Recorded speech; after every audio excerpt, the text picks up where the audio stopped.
Okay, Podcast Streamlabs time. we good? Streamlabs are live.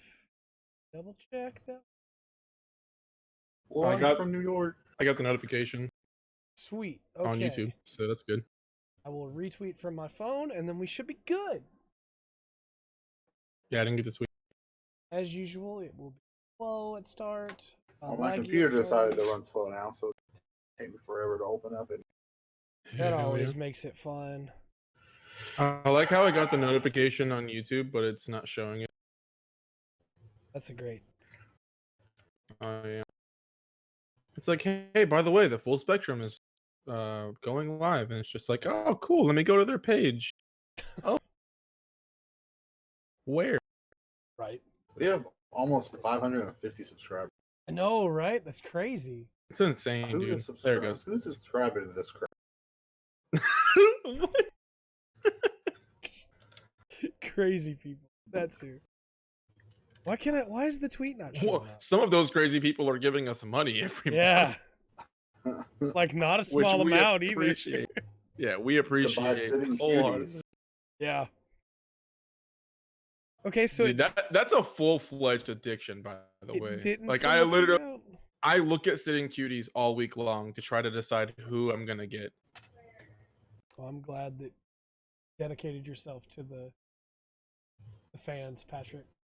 I mean, I could have a lot worse addictions, like That's alcohol you're, or drugs. You're right. You could be addicted to cocaine, yeah. like the people But instead, in I'm addicted to Velocipastor. spending money. Dude, that movie.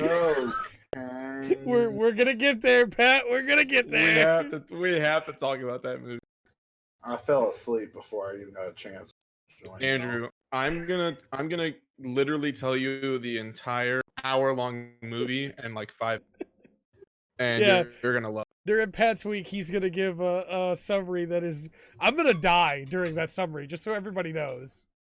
It's pretty good. What is going on with Discord? It's pegging out my CPU. So they did an update. I don't know if that's causing it or not. I but- have retweet, and we should be good. We're live on Twitch. Twitch comments coming in. We're Yeah, live but on. Oh, we may not be live on YouTube. we are. I saw it. Okay, cool, sweet, awesome, marvelous. So this actually might be one of the shortest like vamp segments at the start of a podcast we've had in a long time. You shouldn't have said that. You're right. You're in fact So that is anyways. 100% true. Oh no, I'm already knocking stuff off now.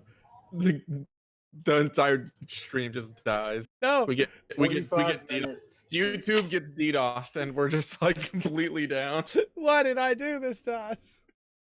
45 minutes of me just talking about this sweet nectar. Now all you have to do is say Beyblade, and it's over.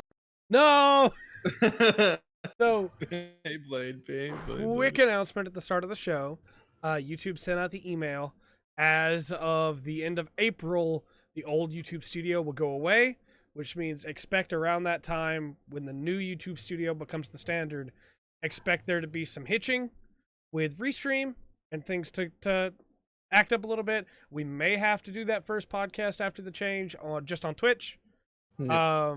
But if so, when I send out the tweet, I will send out the tweet that's like, hey, wait, YouTube, got to do it on Twitch. But y'all are all used to YouTube doing stupid stuff by this point, so that shouldn't be too much of a surprise. With that said, though, hello and welcome to another exciting episode of the Full Spectrum Podcast. My name is Trey. My name's Andrew. And I'm Pattrick. 100% correct, man. And we're the Full Spectrum Podcast. That's not how we've ever done this intro. We're like 100 and some odd episodes in, and I got it wrong immediately. Andrew, how's your week been? Save me. Been playing some video games. Yeah. Common theme. Yes. I only want to talk about 2 of them. I've cut down my week. Okay. So, Okay. I want to talk about 3 of them. One of them I want to talk about because some bullshit happened this week. Okay. So the Resident Evil Resistance beta was this week. Open beta. Okay. Anyone can join. Yeah. Anyone can join unless you're on PlayStation 4 or PC. where they delayed it and then they canceled it completely. You're good, Jim. We started late. But yeah, I don't know. They said it was technical difficulties and it's a week before release. Yeah. So I'm kind of concerned about that. I mean, I planned on playing the resistance mode just because, I mean, why not? It comes with the game. Yeah, for sure. I'll play it. Sounds interesting. But now I'm concerned because I am going to buy the game on PC for ultimate spook factor. Still getting the lag. I forgot to close WebRoot before. I I forget that WebRoot for some reason. every time. I forget WebRoot is stupid. Then also this weekend was the beta test for Predator Hunting Ground. Yeah, so how did that go? I'm curious about that. So one thing, they had fairly long. I think they fixed it like between Saturday and Sunday, but they had fairly long queue times. Yeah. Just in general. They said it was an error. It was like a technical difficulty type thing. Right. And I don't know if that was them saying it's actually a problem or them trying to save face and say, no, people are playing this. Yeah, that makes sense. I'm kind of concerned about that. But I never got to play as the Predator because the queues were so long. I only played a couple matches and then I got tired of waiting. That's rough. I played the Predator in the tutorial, and they give you a tutorial about the Predator, and they don't give you a tutorial about playing as one of the commandos. Yeah. So that was fun just to run into playing a commando and not have any way to know what I'm doing. Besides point and shoot, which that's simple. Yeah. But it was cool. It's kind of like Dead by Daylight. I mean, there's one person hunting you. Yeah. Only this time that person can turn invisible and can outright kill you. Just checking the lag. I think we're good. And the controls for the Predator are pretty good. I mean, you can it's really easy to run up trees and jump across branches and stuff like that. Yeah. It is very terrifying if the four of you stick together and one of you decides to run off and all of a sudden that person dies. Yeah. And especially they attack and the Predator attacks and turns invisible. Yeah. And so you can ping his location. If you ping him, it reveals his location for a little bit. But it's hard to do that, so you just ping in the general direction, and then just like in the movies, everybody's aiming up at a tree branch, just just like, come on, where's he at? Where's he at? It also is terrifying when he gets the tri-blaster or whatever, the laser on his shoulder. Yeah. You just, I'm because the human players are giving him jobs, and there are AI enemies to kill and stuff. Right. One of them was to kill a drug lord. Another one was to clean out these neurotoxins, to test these neurotoxins on this lake and stuff like that. Yeah. There's little things for you to focus on instead of just trying to survive. But yeah, when you see the laser, when you're running to do something, you see the laser come by you. Yeah. It's an immediate oh shit moment of not only does he see me and I don't see him, but he is trying to kill me. Yeah. So I've ran inside a building before, and just right as I get around the corner, just I hear, it shoots, and I'm like, oh god. But it's That's cool. awesome. It's really cool. I love Predator. Yeah. So I love it. I will probably end up buying the game, even though it'll die just like Evolve. I mean, Yeah. let's be They honest. always do, unfortunately. Yeah. Dead by Daylight somehow is stuck around. Yeah. It's been popular for a long time People now. really like it. Yeah. I like it. I just don't like if you play the killer how you have to always hang the person up on a hook. You can't just outright kill them in any way. Yeah.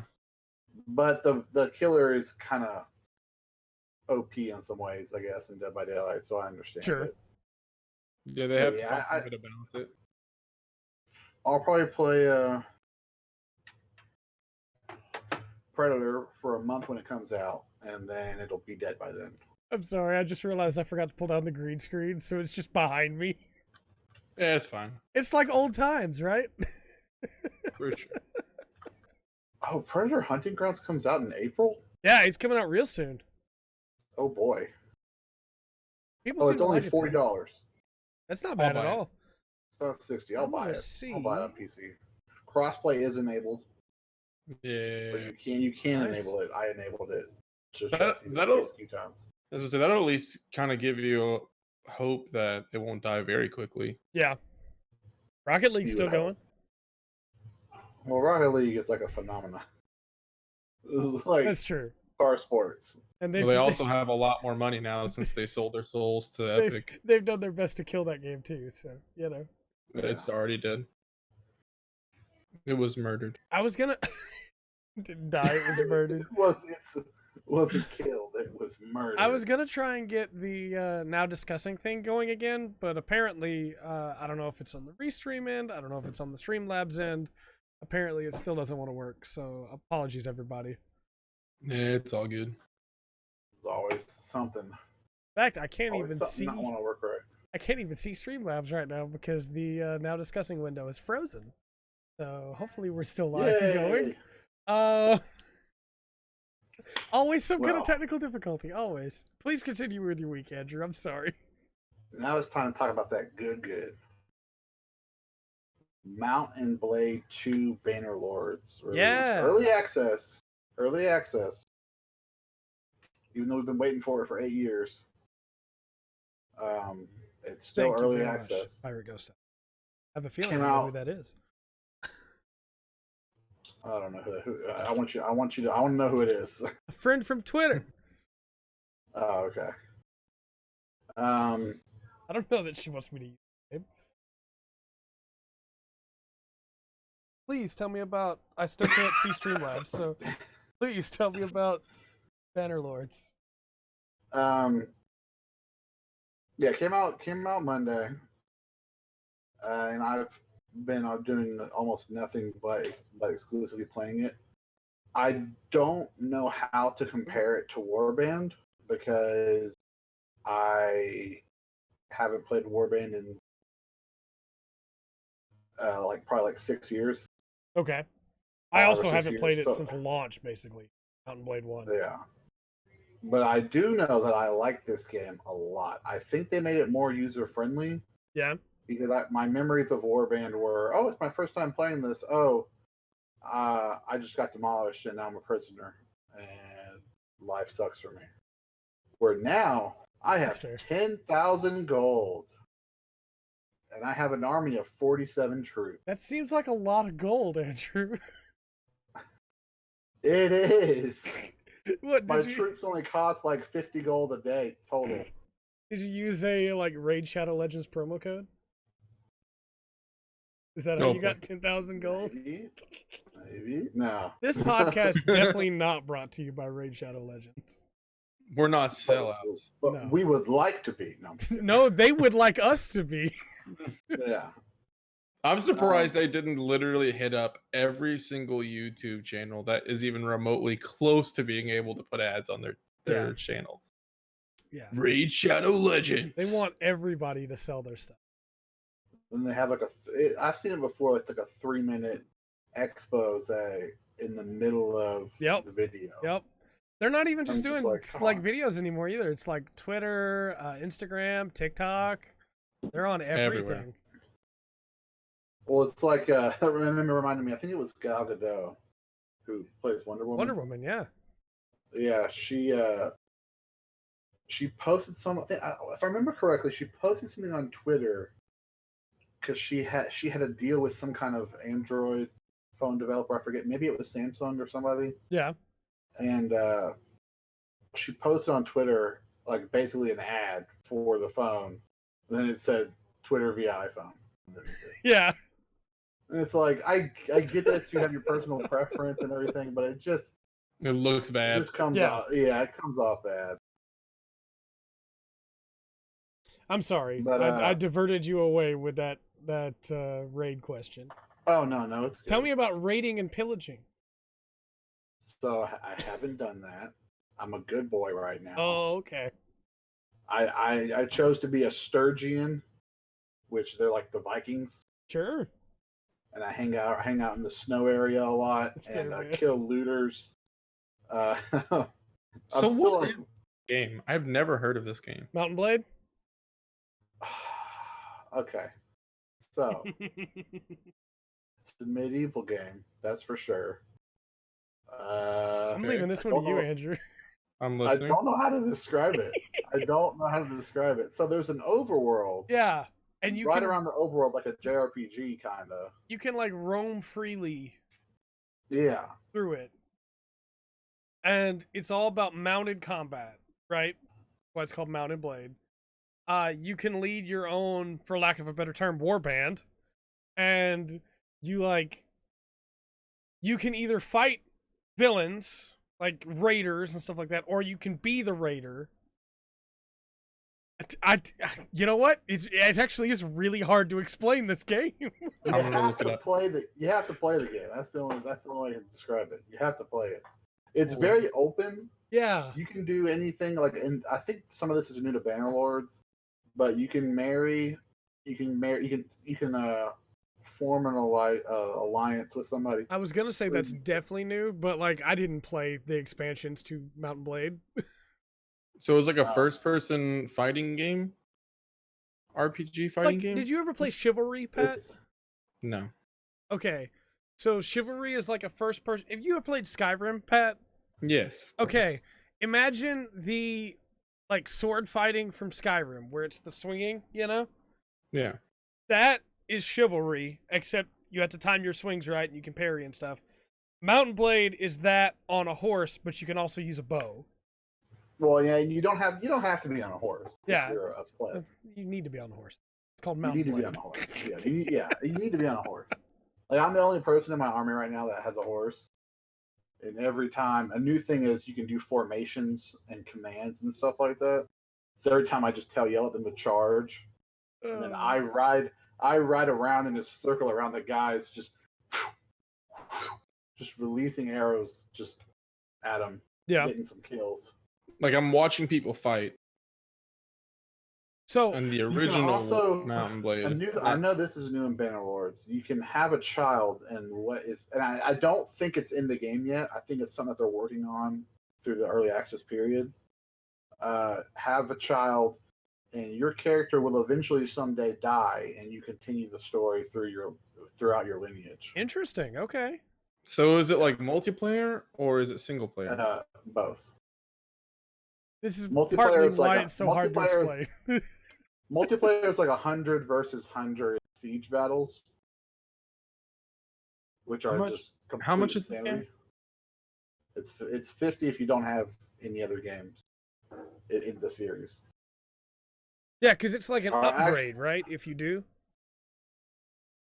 Yeah, they give you. Well, right now it's 10% off. So whatever 10%, $5, so it's 45, and then another 10% off if you own a copy of any other Mountain Blade game. Yeah. So yeah, it's kind of like, hey, pay $40, upgrade yourself to the newest new hotness. It is early access. I can't describe my love for the game. Me and my younger brother Steven love this series. And it's very like the graphics are rough. These graphics don't look rough. Well, Mountain Blade 1 definitely looks rough. Yeah, no, Yeah. that game looked rough. I love I'm it. looking at- Definitely looks rough. This It looks definitely kind of looks good. I would hope it looked better because it's been 8 years since Yeah. the last Mountain Blade game. Oh, it's 8 years. I'm so old. Yeah, 8 years. The first thing I did was I messaged my brother and I was like, "What faction did you pick?" But it is early access, which does mean I've seen some weird visual bugs. Oh, I'm sure. Only like once or twice though, honestly. And I miss Bionicle. Why? just out of nowhere, Artaka. Just, you know. I'm gonna buy this tomorrow. And I've had a bunch of crashes. Not a bunch. Pat, That's not. if you're going to buy it, then I got to buy it too so we can play. Yeah. Look, look, here's what I think of it, Pat. You have 2 hours before 2 hours to play before you can't refund it anymore. That's true. Yeah.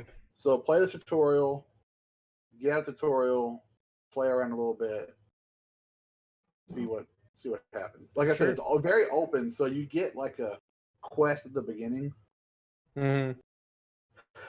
and you can go pick up other quests from people. I've seen a lot of repeat quests, which I'm assuming that's something they're going to work on, is adding more quest types. Probably. Because I mean, I'll go from one town to the next, and it's the exact same quest. I'm like, okay, well, that's kind of annoying, but Yeah. I still do it for the money and the renown. Sure. But Makes sense. yeah, get your time to play it and just roam around the map. Definitely save fairly often. Because like I did a caravan mission where I could only have 20 people in my party, and the caravan got raided by bandits, and they had 30 people, and I still took the fight to them because, dang it, the guy was going to give me like 1,600 gold to defend his caravan, Pretty good deal. and I died, and I restarted, and the caravan went, and no one attacked it, and I was like, there you go. Ideal situation. I'm gonna watch some Wow. reviews first. Yeah, I'll that's do fair. that. That's fair. Why don't you watch me play it right now? No. All right, bet. Have you Stream. ever thought about how strange our podcast is? I was thinking about this while you were talking, right? So we've had 100 some odd episodes. The first hour ish of the podcast is just random discussion of what we've been playing. Then Yeah. we have dedicated segments after that where we actually have like a lot of structure. And I was just thinking about that. It's so weird. It's like, Yeah, okay, but so this Weeks is just a period- wild I west. love it. Don't get me wrong. I love it. I wouldn't change it for the world. I wonder if people that have never seen our podcast before, because like the VODs do well enough on YouTube. Like, do people just go, I'm just gonna skip that first hour, or do they actually like listen to the weirdness? Because I know the people in chat do. They're with us the whole time. Yeah. Yeah. I mean, like, realistically, the podcast starts with reviews, but Yeah, the pre-show is literally the that's a beginning good of way the to put show. it. That's a good way It's to put literally it. just us like chilling, talking to people in good chat. time. And then we're like, all right, let's get down to business. And we talk business for like a quarter of the time that we've spent talking about bullshit. the That's whole- true. But we have fun. No, That's actually, important. it still takes about an hour for everything else. Yeah, and we got a lot of news this week too. But it's a lot of stuff to fit into an hour. Yeah. Versus our hour of this. Anyway, I'll stop derailing you. It's just a thought that I had. It's always But, Andrew's week. Yeah, it's always interesting. Yeah. Yeah. Even if I'm not the one that starts it, it always happens. Yeah. You know, Andrew just loves to talk. This is love. That's me. I'm the guy. That's what they call me. They call me Talkative Teddy. That's a weird thing to call you. Short nickname for Andrew, Teddy. Yeah, Mountain Blade 2 is really good. I think I've put something like that, and that's with me still having to work from home. Yeah. I mean, like earlier today, I was playing it. I got a phone call, all tabbed out. Didn't even close the dang game. Just all tabbed out, fix something, all tabbed back in. Kept playing. So I love that game so much. One cool thing, Pat, is there are tournaments in town. Mm-hmm. So sometimes you just come across it sometimes, and there's always a really good item to win. That makes me feel good, man. It's her favorite. Hopefully, did she make it back, Ban? No. It's okay. Andrew will vamp more than long enough for her to come back. Don't worry. Yeah, I'll do it. Come on. All right. So No, that wasn't Baja an invitation. Blast. That was not an Baja invitation. Blast. Let's talk about it. What if we switched the order of the podcast around and did weeks at the end? No. No, I'm saying moving No. forward, like in the future, like we do No. weeks last. We get down, we do business in the front, party in the back, dog. No, because then by the time we hit weeks, we're in the business mode. Or at that point, we got to be loosey goosey first, and then All right. we got to do weeks, and then sitting cuties and everything. Pat. Then we'll get a little more. Pat, Gotcha. what are you gonna do? What do you mean? What am I gonna do? What are you gonna do? What you talking about? You're gonna do what you do best. Oh yeah. Oh yeah. Never mind. I was That's like, from what are that you movie. talking about? Yes, it's the worst. We're gonna get there. We're gonna get there. We're gonna talk about it. Please, I'm so mad I fell asleep before Please. I watched. finish up so Pat can talk about this movie. I will watch it with you again. Like I will too. I gladly watch it with 100% you. will too. I hate sitting and watching something though. You won't hate this. I promise. How long is it? An hour 10. 10 minutes. Oh, that's short. Okay. We do need I can do to. that. We do need to vamp on weeks until Ban's wife gets back. I feel like For that sure. is special enough that we got to save that for sure. Yeah, that's something special. Nobody wants to hear about Mountain Blade 2. We'll leave that for the very end of Trey's week then. That'll work. That'll work. Yeah. But I was gonna say something about Mountain Blade 2, and I forgot because Sorry. we read so many times.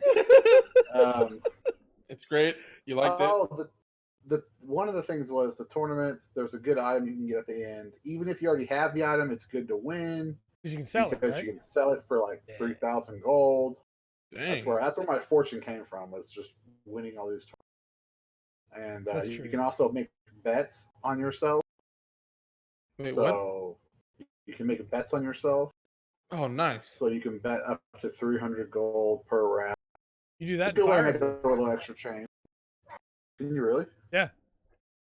So if you're good at it, if you're real good at it, you can just basically just farm money. That's why I have 10,000 gold. Just like in Fire Emblem. No. Just talk about Bionicles. So There's I don't 10 want to. plus I don't years want to derail us on Bionicles, but my little brother, he's stuck at home because of all this stuff, right? Yeah. And so he's trying to find books that he can read that are at his level. And I used to own all of the Bionicle books, and they're gone. I don't know if somebody took them. I don't know if somebody stole them. I've moved many times throughout the year and lived with different people that would have stolen from me. My sister's husband is a great example. of that. Dang, just Um, taking shots on the Yeah. internet. he and I don't get along. But regardless, If you didn't before, you do now. I'm not saying he did it. I'm just saying he could have. He did. But I found the comics. I still had my Bionicle comic books. And so my first thought when I saw him, and shame on me for this, for being an actual adult. My first thought when I saw it was, oh, I could sell these and make some money. And then I was like, why would I ever sell these? These are my Bionicle comics. I've collected these since I was a child. I actually don't know how many I have. I need to look through that and see, but I got from the first issue, I know for a fact it's up until the Metro Nui stuff. Because that was when it switched to the second set of Toa, and I really like those Toa as well. And I will just go, so you're gonna have to stop me, because I will just go. I will talk about how great Liwa is. I will talk about how Onua got robbed, and every single time he showed up, never got to use his powers. How cool Kopaku was. I'll talk about Pahatu. I'll talk about Tahu and Gali. We'll get into the Metro Nuas with Vakama, and we could just go down this line, but we got to stop. The Bionicle movies are amazing. You didn't mention 100%. You didn't mention how the story ended with your little brother. Did you end up giving him the comics to read? Oh, no, of course not. No, Oh. he'll tear them up. You made it sound like you were gonna give him to him to read, and you were just No, like, I was going to give "Yeah, I got him." He's not gonna get him, but I got him. I was going to give him the books to read, if I still had the books, but not the comics. He'll tear those up. Wants to know if those are Bionicle names? Oh, those are Bionicle names. Don't give him Berserk. I would never. I read Berserk when I was 6 years old. Jeez. Matoro, that's right. What was his name? The one that published that? the one that becomes 2007. Never forget. What was his name? Dang, Artaka's got this bionicle knowledge Yeah. down packed. Artaka and I are Bionicle bros. Artaka Loki has an entire library of nothing but bionicle knowledge. He's got It's all like a those museum. books. The books that I can't It's a find, he's Bionicle- got them all. He's gonna start a bionicle museum. I picture Otaka not as a collector, but as that creepy guy with all the bionicles. where he's Artaka, I'm just with like, you. Yeah. What were they called? The Rakshi? The Rakshi were so cool. They had like these heads forward on a hunched bodies, and they held the staves. They were so cool. Somebody gets near one of the bionicles that's like a limited edition, and Artaka just like cuts their hand off. How dare you touch the limited edition? He has bionicle sense, whereas like Spider-Man has spider sense. So like whenever somebody thinks about throwing out their old bionicle toys, Artaka just goes, "What was that?" The Bullrock were so cool. You could roll them up into little balls and then roll them around. I actually had one of those. Yeah. I know nothing of Bionicle, but my uncle bought me a Bionicle one time, thinking that he knew what I was into without talking to me about it first. Bionicle guys unite. Which I wasn't. I'm not saying that I wasn't into Bionicles, but I just didn't own any, and I didn't know enough about them to be like super into them.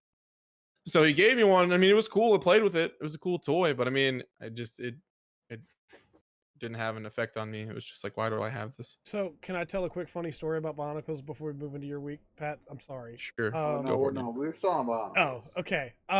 So when I was much younger, I was reading one of the, I think it was like the 5th Bionicle novel. It was one of the last ones with the original set of Toa. And my uncle was in the room too. And he asked me, he was like, "What are you reading?" And so I told him the whole story, right? As kids do. Told him everything about it. And he was like, "Wait, so there's 5 guy Bionicles and 1 girl?" And I was like, "Yeah." And he was like, "So who's she end up with?" And I was like, "What do you mean?" Because I was like 5 or 6. I was like, "What do you mean?" He was like, "Well, she can only choose one. So who does she end up with?" I was like, I don't understand. And he said, like, "Who's she gonna bang?" And my mom in the other room was like, "Shut up! Don't use that word around him." And so then I had to ask what bang meant, and my dad told me, you know. Yeah. And so it's an energy drink that has all of this caffeine in it, and it causes you to only have 1 brain cell. Ever since then, you got a heart attack. the team of 6 Bionicles has always looked weird to me when there's 1 girl and 5 guys. This went to a really dark place. Really Also, fast. like, I feel like I shout too much. Is my mic too far away or too close? I mean, I think you're good. I get too excited. Always. So Please continue. I don't know how many Bionicle comics there are, but when I Google who published Bionicle comics, I found a website that has the comics on. Now he can read the Bionicles without messing up your comic. That's true. That's Boom. true. That's a good Problem point. solved. Do you know what I... Andrew's out here solving problems. Thank you, Andrew. Do you know what I gave him to read instead? What'd you give him to read? I don't know that this is a better solution, but another book series that I absolutely adore is the Redwall book series by Brian Jakes. I have every single one of the main books. He is my favorite author, and I got to meet him once before he passed away, and it was maybe one of like the best days of my life. I have a signed copy of the book, but I have extra copies of the books, and so I loaned him the first one, the extra copy. And so he's reading those now, and I'm very excited to hear his thoughts on those. That's cool. They're bigger, like they're higher grade than he's reading level is at. Yes, Joel. Yes. They're a higher reading level than he's at, but the books are worth like 40 points for him if he reads through them. Nice. And so my mom was like, "Hey, you should read through that." Real good. For sure. Spoilers. That's true, Jen. That's true for sure. I've also got like some mythology books. That's why there's books. I don't know if you can see them. That's why there's a stack of books on the floor right now. Because I went through every book in my library, and so some of them he can read and some of them can't. I'm the same way. I don't think reading levels make that much sense, really. I get the idea behind it, but like he's 11 And I read the first book in the Redwall series, Redwall, which is higher than his reading level, when I was 7, I think, 7 or 8. So, like, you know, it's whatever. If you want to, Yeah, I was will. I was on a college when I was like in 4th grade, and here I am now. So that didn't really help me out too much. So, fun side note: Yeah. my school did not handle AR points very well, Okay. and they made it to the point where if you didn't get a certain amount of AR points, then you basically got a write up for it. And they forced us to read. Like, it wasn't like you get to read and you're rewarded for reading. It was like, if you don't read, you're going to get in trouble. So I resented reading because all of the books that would be enough AR points for me to be able to get enough points were books that I weren't interested in. And Yeah. our library was really small. Yeah. So all the books that I wanted to read, it wasn't worth reading because the AR points weren't high enough, or the books were so high that they didn't like high of a level. They didn't know how to put them on the AR scale. So they just didn't do it. Yeah. So I was forced into reading books that I hated. And so because of that, excuse me, sorry, I'm drinking Dr. Pepper. No, you're good. Because of that, to this day, I absolutely hate reading things unless it's something that like I'm really driven to read. Like I hate subtitles. reading. Like subtitles, yeah. Or like right now I'm studying for my Server Plus, right? I actually want to read that book. But unless I have like a huge desire to read a book specifically, I won't read. Like I just don't like it. Yeah, AR is a great way to kill interest for sure. And see, it's really how you handle it though, because you can use AR points to still encourage reading by saying like, hey, if you get this many points, we're gonna reward you. It's not like you have to get this many. This is how you get rewarded for reading. That's what my mom did. Like I've mentioned before that I was homeschooled after 3rd grade because my dad's job and we were traveling all the time. I got to meet a lot of people because of that too. It's really great.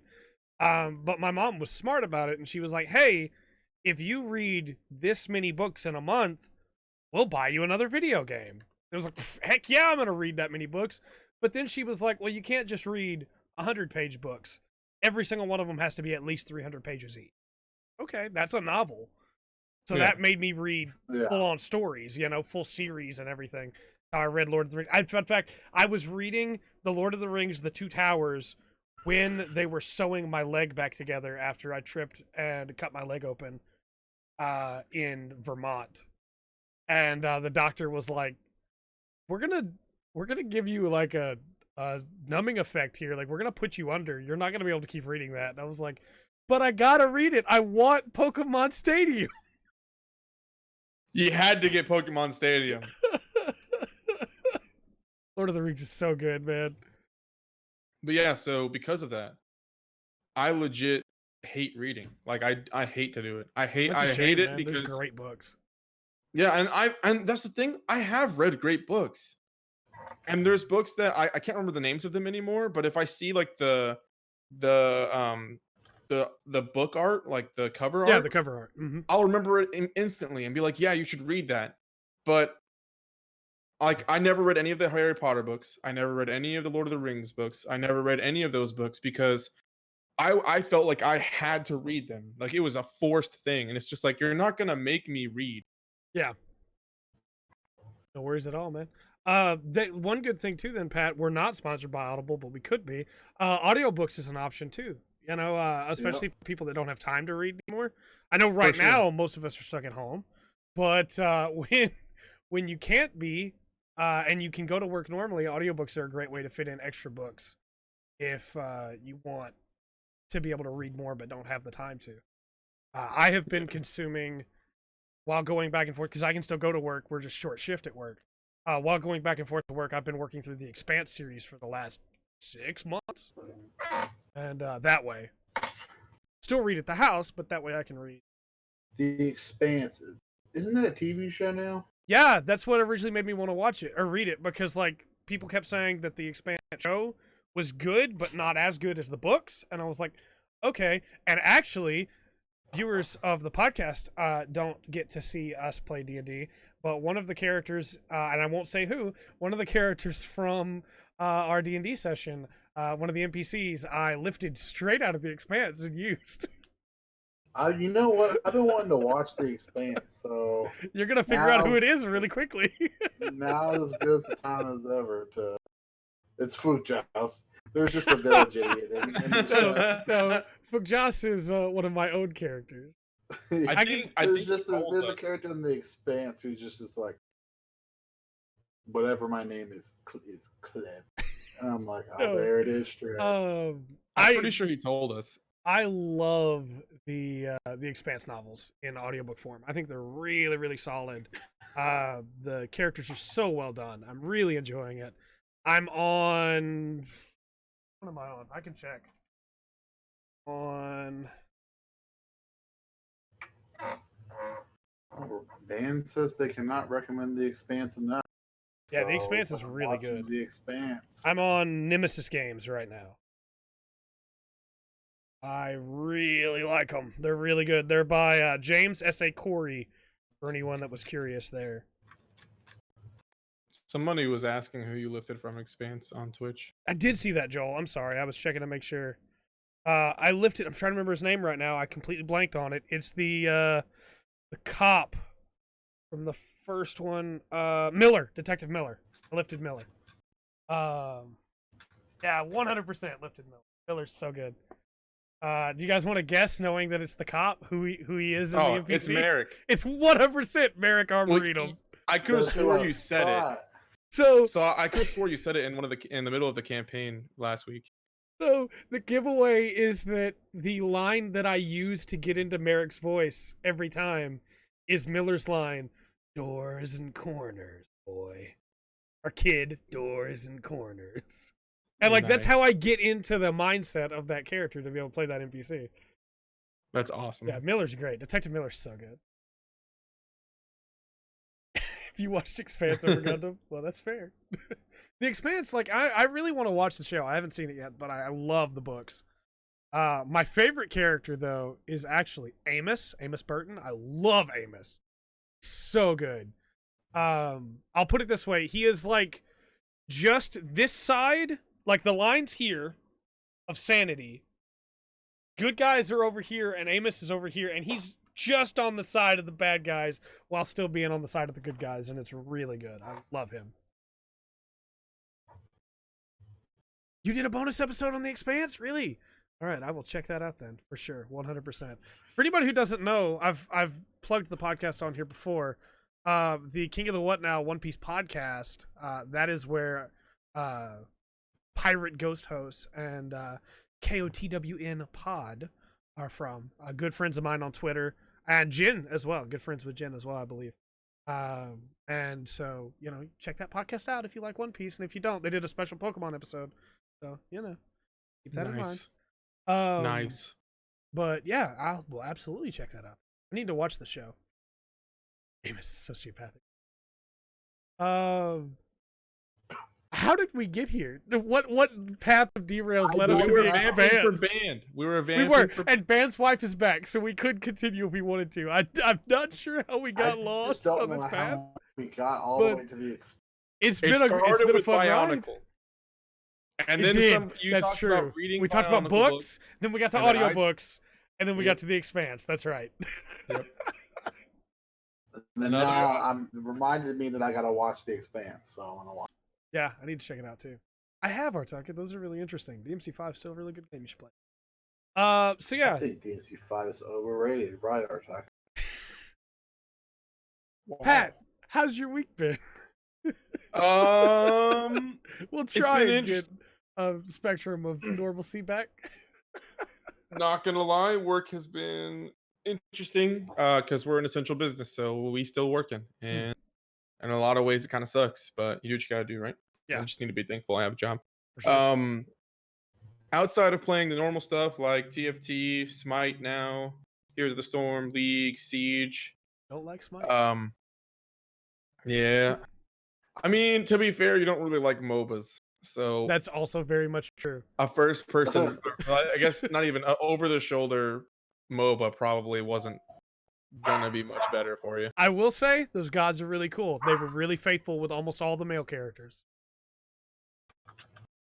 I think the game is interesting. I haven't played much since the last time we played, but yeah, I plan on playing it some more. They are faithful with... Oh, I dropped the X. They are faithful with some of the female characters, but not all of them by far. Yeah. Outside of the anime I've been watching, I Thanks, added Mystery. one more to I added one more to the rotation. Yeah.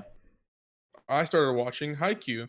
Oh. I watched the first episode and almost cried. So Yes, I'm in Pattrick. for a ride. Yes, Pattrick.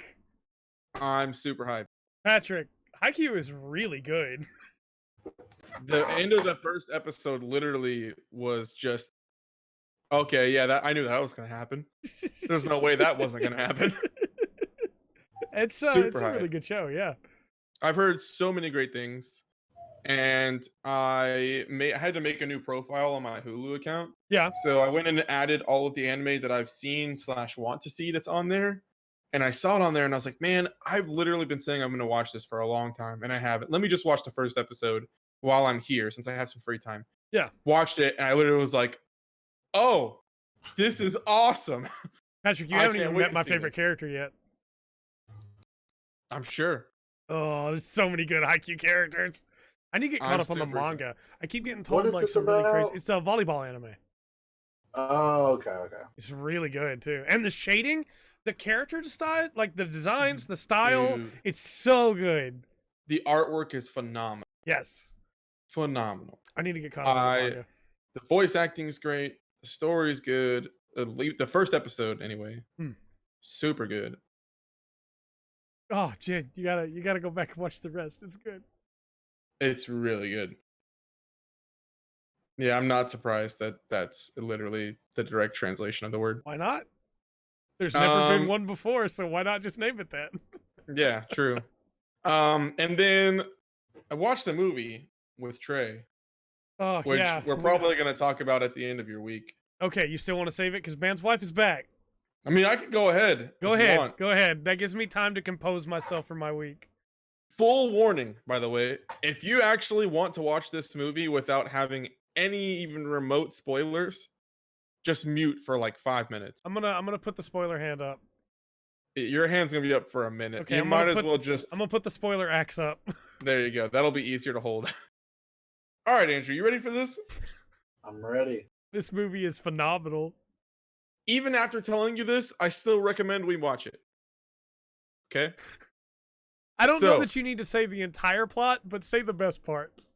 I will. Oh, for sure. Okay? So, Velocipastor. Yeah, sorry. Velocipastor. Velocipastor. Please. Yeah.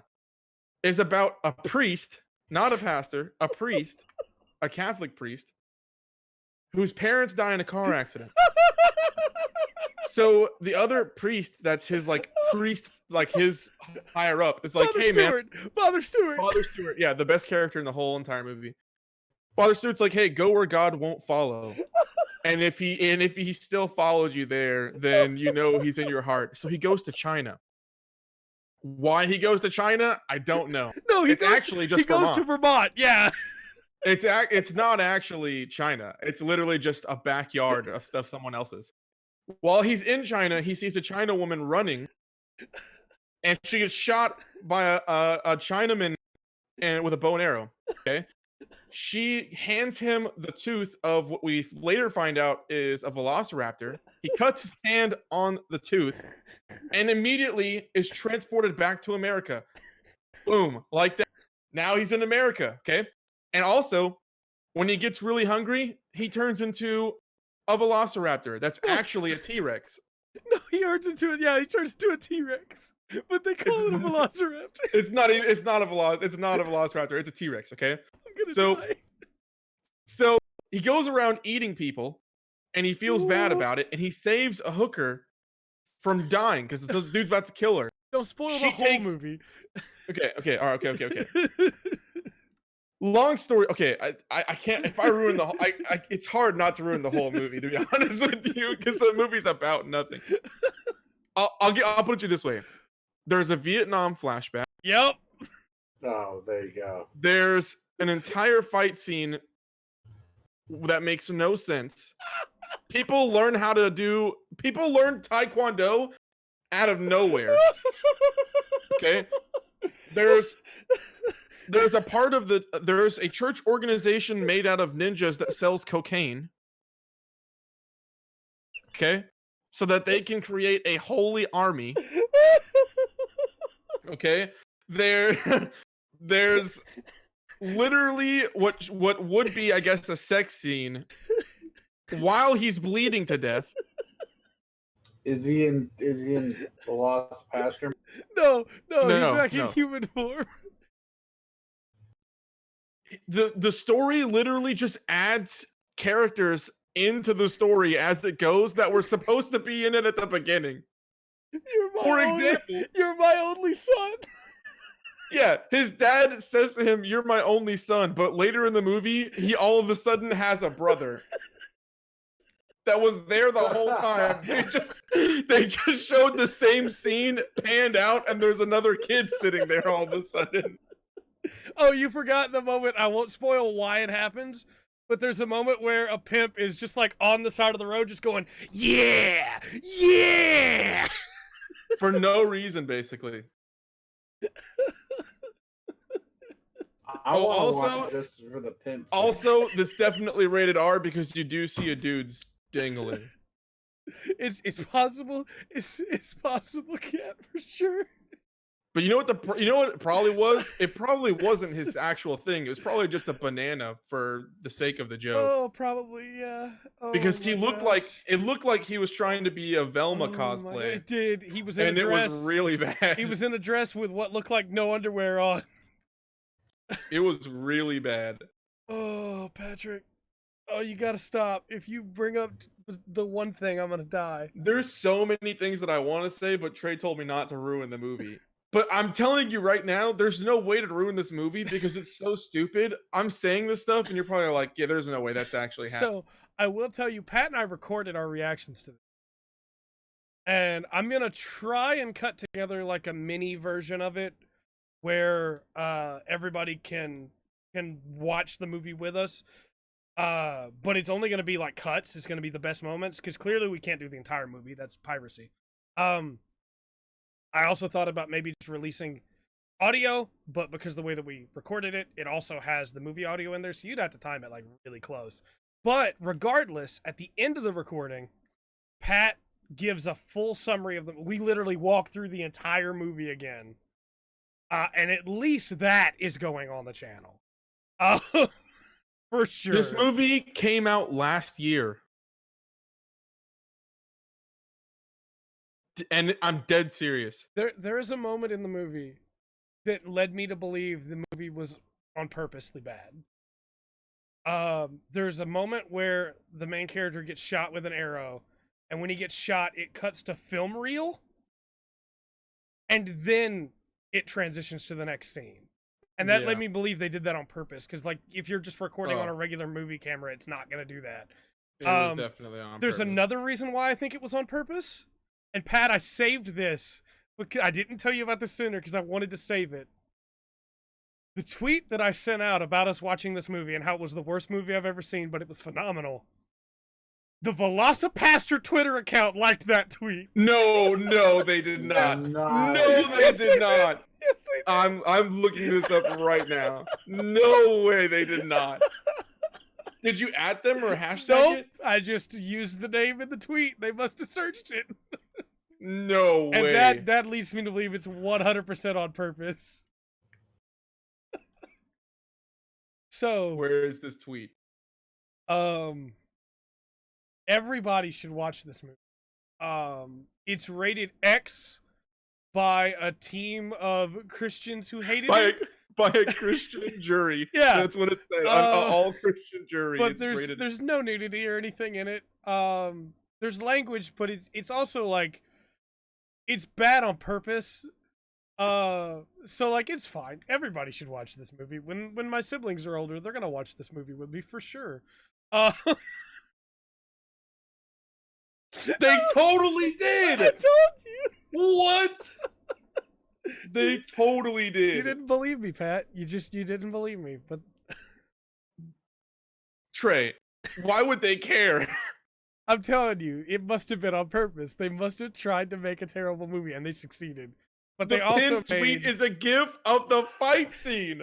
They also made a wonderful movie, so everyone should watch it. This is what the Velociraptor looks like. Yes, thank you. Yes. Oh, that's amazing. Everyone should watch this movie. I'm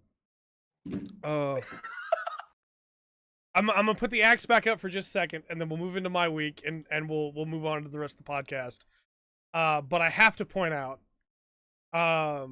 there is a scene where the main character gets attacked by 3 ninjas, and the ninjas are coming up with a plan of attack, and one of the ninjas flashes back to the time where it was prophesied that he would die, and we haven't even been told the ninja's name yet.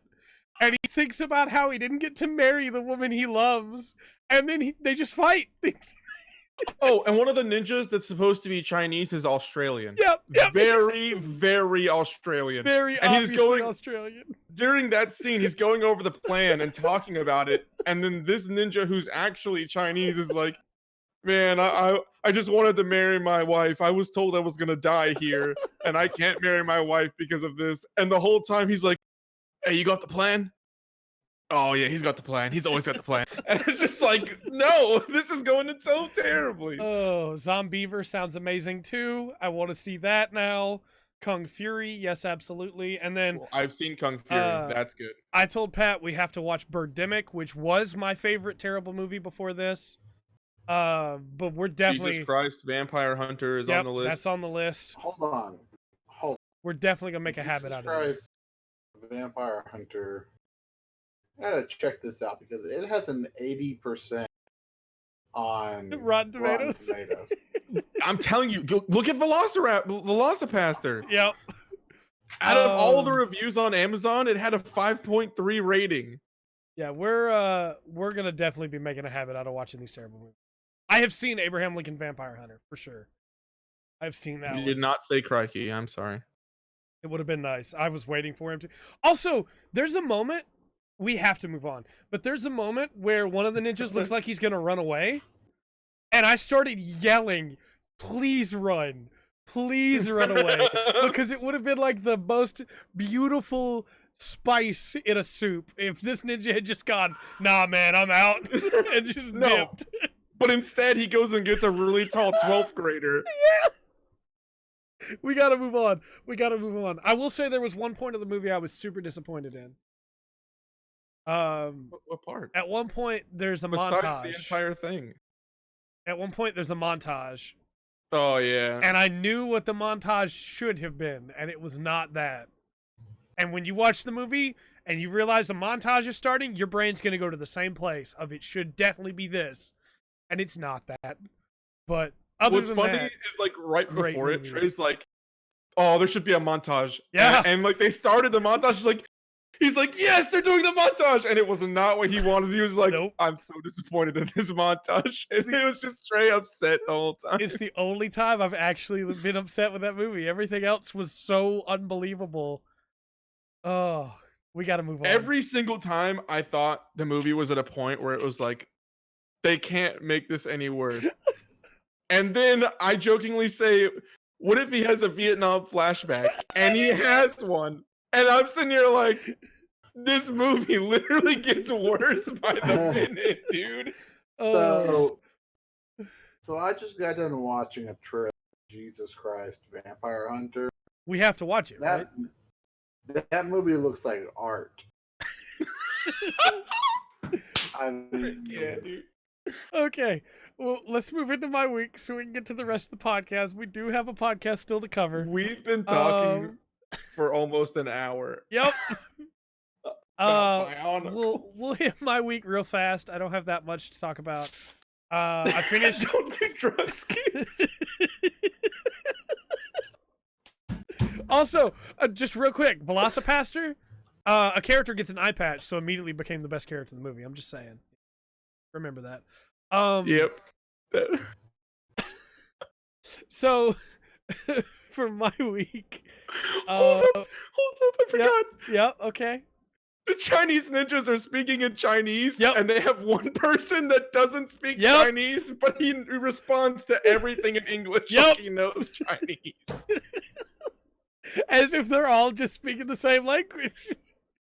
And they have an evil laugh moment, and his laugh is the worst laugh. It goes on for like 14 seconds. Andrew, we gotta Oh. watch this movie soon. So I'll focus myself back. For my week, I finished Doom Eternal. I liked that game a lot, but it definitely has some issues for me. I think the Marauders are... I understand the design they were going for, but I think that it was not the step that they should have taken with the game. I like almost all of the design decisions except for the Marauders, because I feel like it's almost made for a different game. But I enjoyed the game a lot. The final 2 boss fights were kind of a slog, as if they expected you to have gathered up enough extra lives to just tank through it. But everything else about the game I enjoyed so much. That game's a lot of fun. Still watching Kiramager. Really, really love Kiramager. Kiramager's so good. I love that mech. The characters are really good. I like the Red a lot. He is becoming a very good leader. Unfortunately, he was confirmed today to have the coronavirus. So he is staying at home. Toei Studios is shutting down. Obviously, Sentai and Rider both may get pushed back because of that, but they got to take care of the actors first. And I definitely understand that. But the show's really good, so you should check it out regardless. Yeah, I hope he does too, for sure. And still been playing Animal Crossing.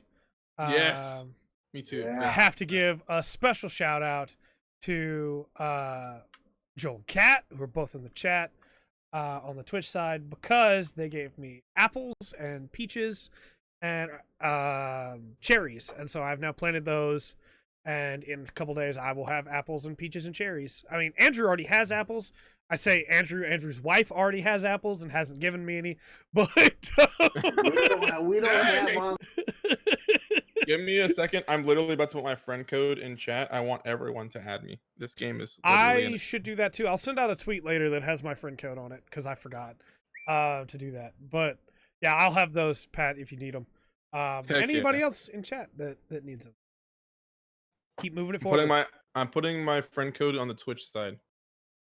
Cool. Perfect. I played a little bit of Persona 5 Royal today. I really want to make a video on Persona 5 Royal, but as we've talked about before, Atlas is really weird when it comes to what you're allowed to record and what you're not. So when I get to the first dungeon, I will record footage of the first palace, and then I'll play past that, and then go back and do voiceover talking about my impressions of the game, because I'm not allowed to just record where I'm at. So, Trey. Yeah. Should I rebuy this game? I will tell you in the first cutscene, there's already new content. Because I never finished Persona 5. I got like 60 or 70 hours in. Right. But I never finished it. So, I will have a better opinion on that in a couple days. I'm going to put some time into it over this week. Okay. So hopefully by next week, I'll have a full opinion on that. That's the video I want to make, basically, of is it worth picking this one up? Because if they didn't change anything else but just added a new character, then it's not going to be worth it, honestly, from what I've seen so far. But they stated beforehand they were going to fix some of the later palaces that drug on for too long. They were going to fix some of the story beats, and they were going to add months to the game, basically, where you would have more time to spend doing social links and stuff like that. So if that's true, then this absolutely will be worth playing, especially if you hadn't finished the previous one. But so, you know, I'm excited for it. I really loved Persona 5, so it wasn't my favorite game of that year because, you know, other games came out, but I really enjoyed it. Specifically, you know, Breath of the Wild came out that year. But yeah, I really enjoyed Persona 5. Still haven't played that game. You should. It's really good. Yeah, I need to. And then I'm too busy with newer games to go back. That's fair. That's fair. We're at a point now. We've been at this point for probably maybe 7 years around then, maybe even longer, where every month has multiple good games for the most part. Yeah, it's really is the best time for playing video game, honestly. Oh, I forgot to mention on Animal Crossing, I got my house moved. Pat, you remember where I told you I was going to move it by the waterfall? Yeah. Moved. First thing Man, tomorrow morning, it's going to be moved over there, and I can't wait. I need to figure out how to do all that. I need to get farther in the story. I also spent a ton of Nook miles and purchased a Godzilla. Nice. So I have a Godzilla nice. statue in my yard now. And it's huge and great, and I love it. Yeah, I love this new Animal Crossing. It's really good. We talked last week about how good the division between Bells and Miles is and how all that works, and I love it. I did see the giant robot. I got to gather up those rusted deals so I can get it, because it looks like Inryu from Gao, so I got to get him. I got to have him. Lastly, been playing One Piece Pirate Warriors 4. This is probably the best of the 4 Pirate Warriors games. If you like Musos and you like... Oh, we froze for a second there. I think... okay, we're good. It's probably the best of the 4 Pirate Warriors. I think we froze again.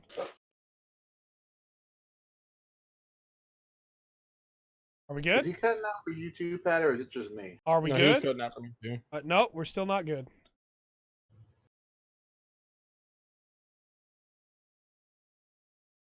Man, that's a bad lag spike. That's a bad lag spike. Are we back? I hope so. Okay, I think we're good. Back again. Think we're good. Yeah, I mentioned at the start of the podcast, but there's a problem with Restream right now with YouTube, and it's because YouTube is changing the studio live again. And so the connection is great sometimes and then terrible sometimes. And there's no way to fix it. So it would be great if YouTube would stop changing their back-end stuff and just let it work the way that it has for the past 4 years, 5 years. But, you know, it's fine, I guess. We'll get through it like we always do. Yeah, Pirate Warriors 4 is probably the best of the 4. The new skill system is really good, where you can assign 4 different active skills to use in combat, as well as your regular move system. The characters, there's so many playable characters now. They all play so well. There are different versions of Luffy, Sanji, and Zoro for before time skip and after time skip. The only real complaint that I have is that it's still not the entire story. It's every time these games come out, they'll have a section of the story, and then they'll skip some stuff and then have another section. And I just really want one that has East Blue and Alabasta and Skypiea and just all the arcs, instead of like this one doesn't have Skypiea, it doesn't have East Blue, it doesn't have Impel Down, but it has a bit of Sabaody, it has Marineford, it has Whole Cake, which hasn't been in any of the games before, it has all of Dressrosa. It just feels really weird to have like, here's this arc, then this arc, and this arc, but we're not going to do these 5 arcs that have been covered before. It's weird. At the same time, again, it has the most playable characters so far, so it's still the best one to play. You just don't get all of the story. And they do a pretty good job of catching you up on it, but like, there's a moment where it's just like, hey, Chopper's here now. We went to Drum Island. Chopper's here now. We're good. Let's keep going. And it's like, all right. Okay, I guess.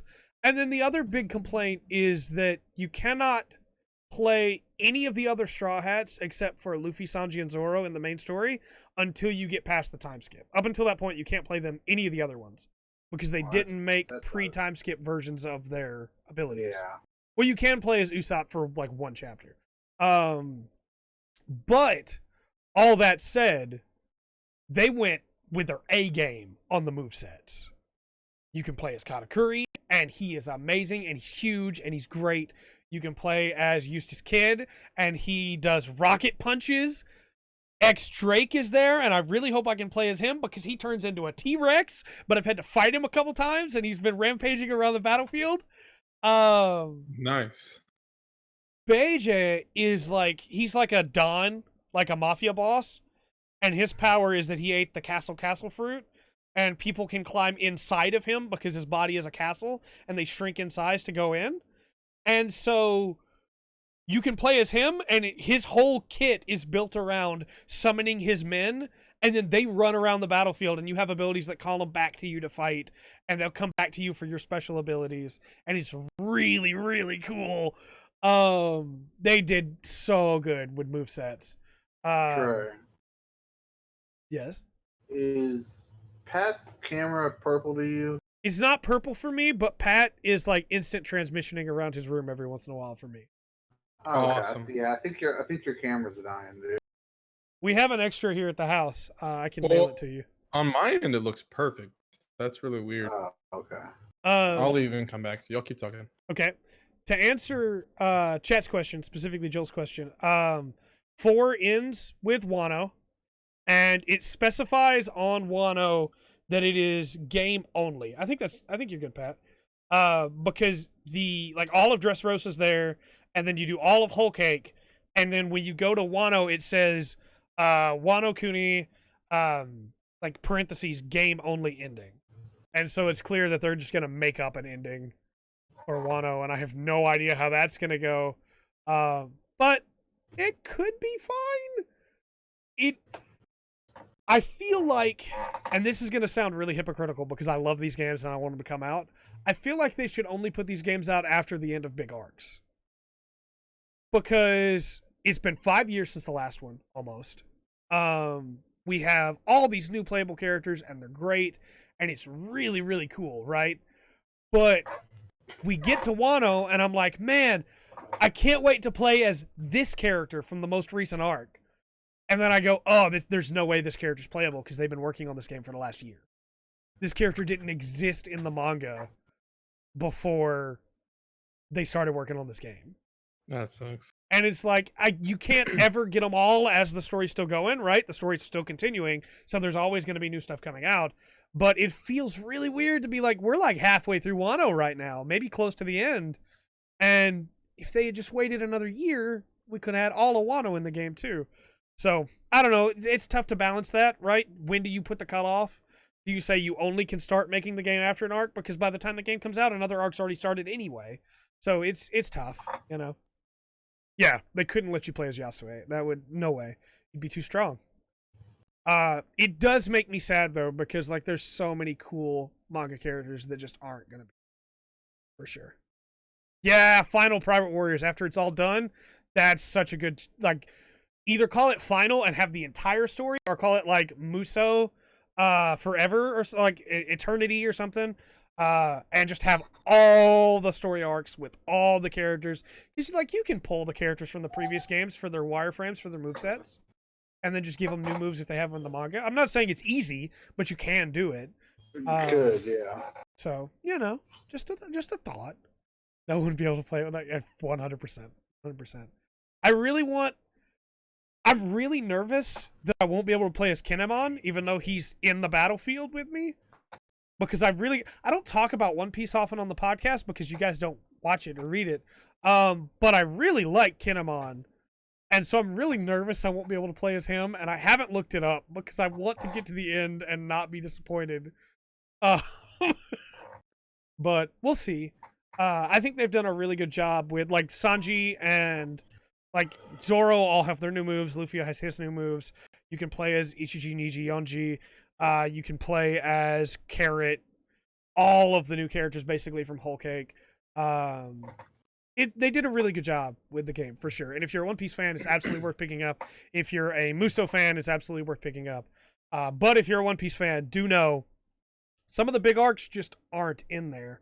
And it's really weird to me too because last game 3 focused on adding big boss fights with Thriller Bark had a big boss fight, and Thriller Bark is just skipped in this, and those boss fights don't exist. You just fight regular enemies now. You do still have boss fights, yeah, but it's not, this is a giant enemy that you have to go around the map doing things to hurt them. It's just beat up the guy. And I personally prefer that to giant boss fights, but, just something to keep in mind. Unless there are any more questions, we'll move on to the rest of the podcast. We do have a lot of Finally, stuff to it's go time. through, but we'll make it through there. So we'll move on into reviews. Everybody's favorite part of the week, I know. For anybody who's never seen our review section before, the way that we do it, I realize like every podcast is somebody's first. I really should be explaining this stuff. The way that we do reviews is that we will talk about the reviews for a game that just come out.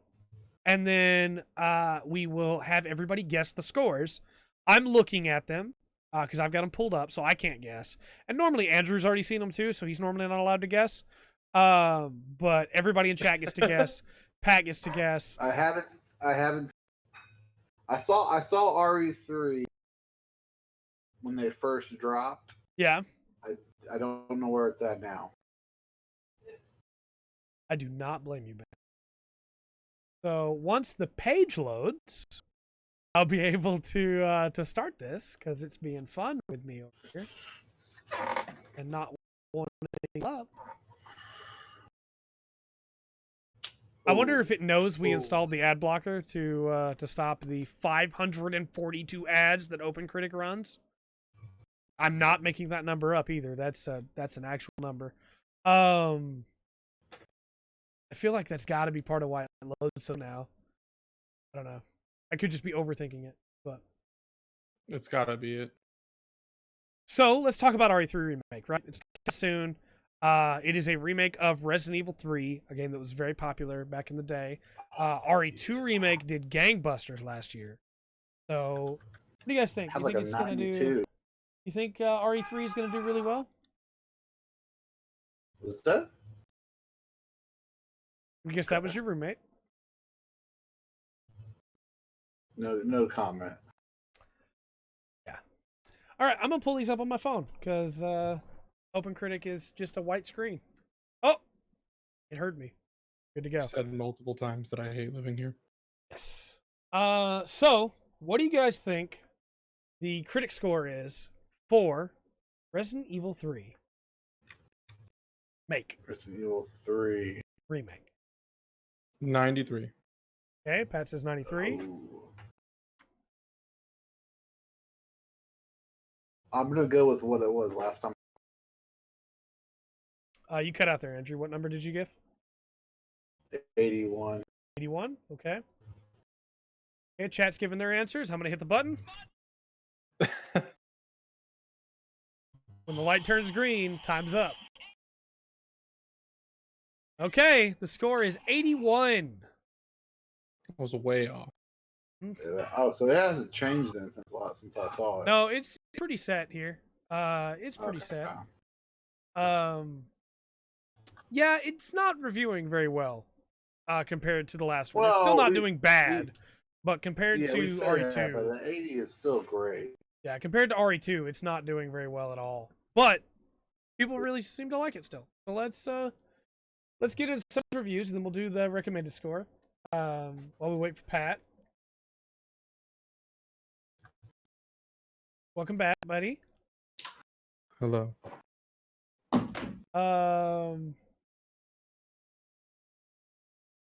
Man, the other one is not want to load up either. Okay, so what do you think the recommended score is? Critic recommended score for RE3 Remake. 90%. Okay. Hold on, let me look up my spreadsheet. For anybody who doesn't know, Andrew has a spreadsheet. He's doing math, trying to figure out how OpenCritic's algorithm works. Okay. At first, I didn't think he would ever figure it out, but he's actually getting a pretty good handle on it now. He's been Getting right more than closer. once. I'm gonna say 85. 85, okay. Chad, I'm pushing the button. This is your chance to guess.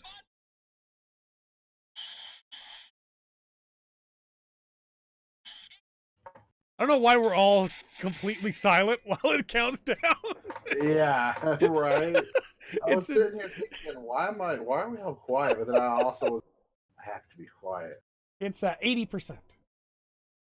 Wow, that's really close. Wow, So that's low for an 80. it's very low for an 81. You don't normally see that. I'm surprised the game reviewed this low. Yeah, there's some reasons for it. So we'll get into some of those. Some of them are in some of these reviews. ACG gave it a wait for a sale. For anybody who doesn't know as well, we don't read through all of these, but we read through some of our favorites that include some that we actually think do a really good job and some that their blurbs don't make any sense. And obviously the full review has more information, but the blurbs are what they give to Open Critics, so that is what we base their score off of. And speaking of that, the Daily Star gave it a 5 out of 5. Yeah, Daily Star. So, let me read off their blurb for you. It's not a short blurb.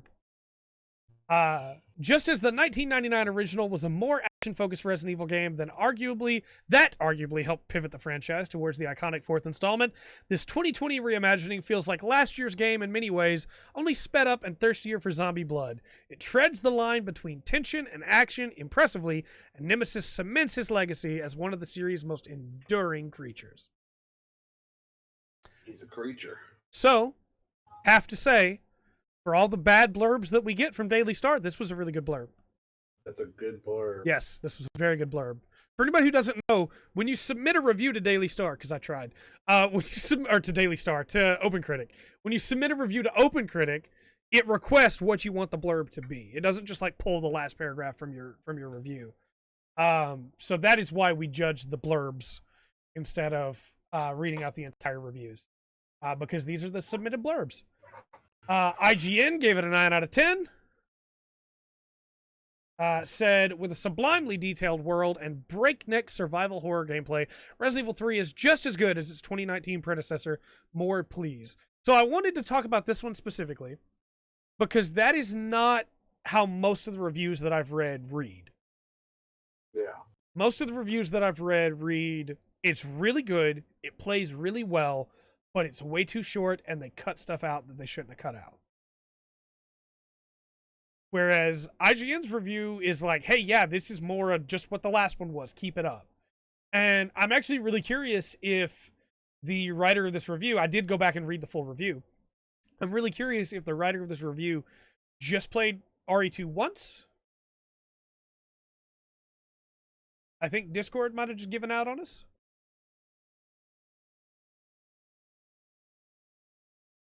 I think Discord might have just... Oh, man. It's technical difficulties night tonight. Technical difficulties night. I don't know what's happening. Guys, I think my stuff broke. you guys know how much I love and definitely don't get super weird and nervous when technical difficulties take over the podcast. But yeah, that is what I've heard. I know chat can at least still hear me, so I'll keep going for a minute here while everything resets. Man, Discord, just come on, buddy, come on. YouTube, last week it was Streamlabs. This week it's YouTube and Discord. Definitely not getting nervous. Definitely not getting nervous. Quoting Rhett McLaughlin, we're still good. You said McLaughlin, and I thought of the Arms of the Angel song that Pete always uses. Yes. Yeah.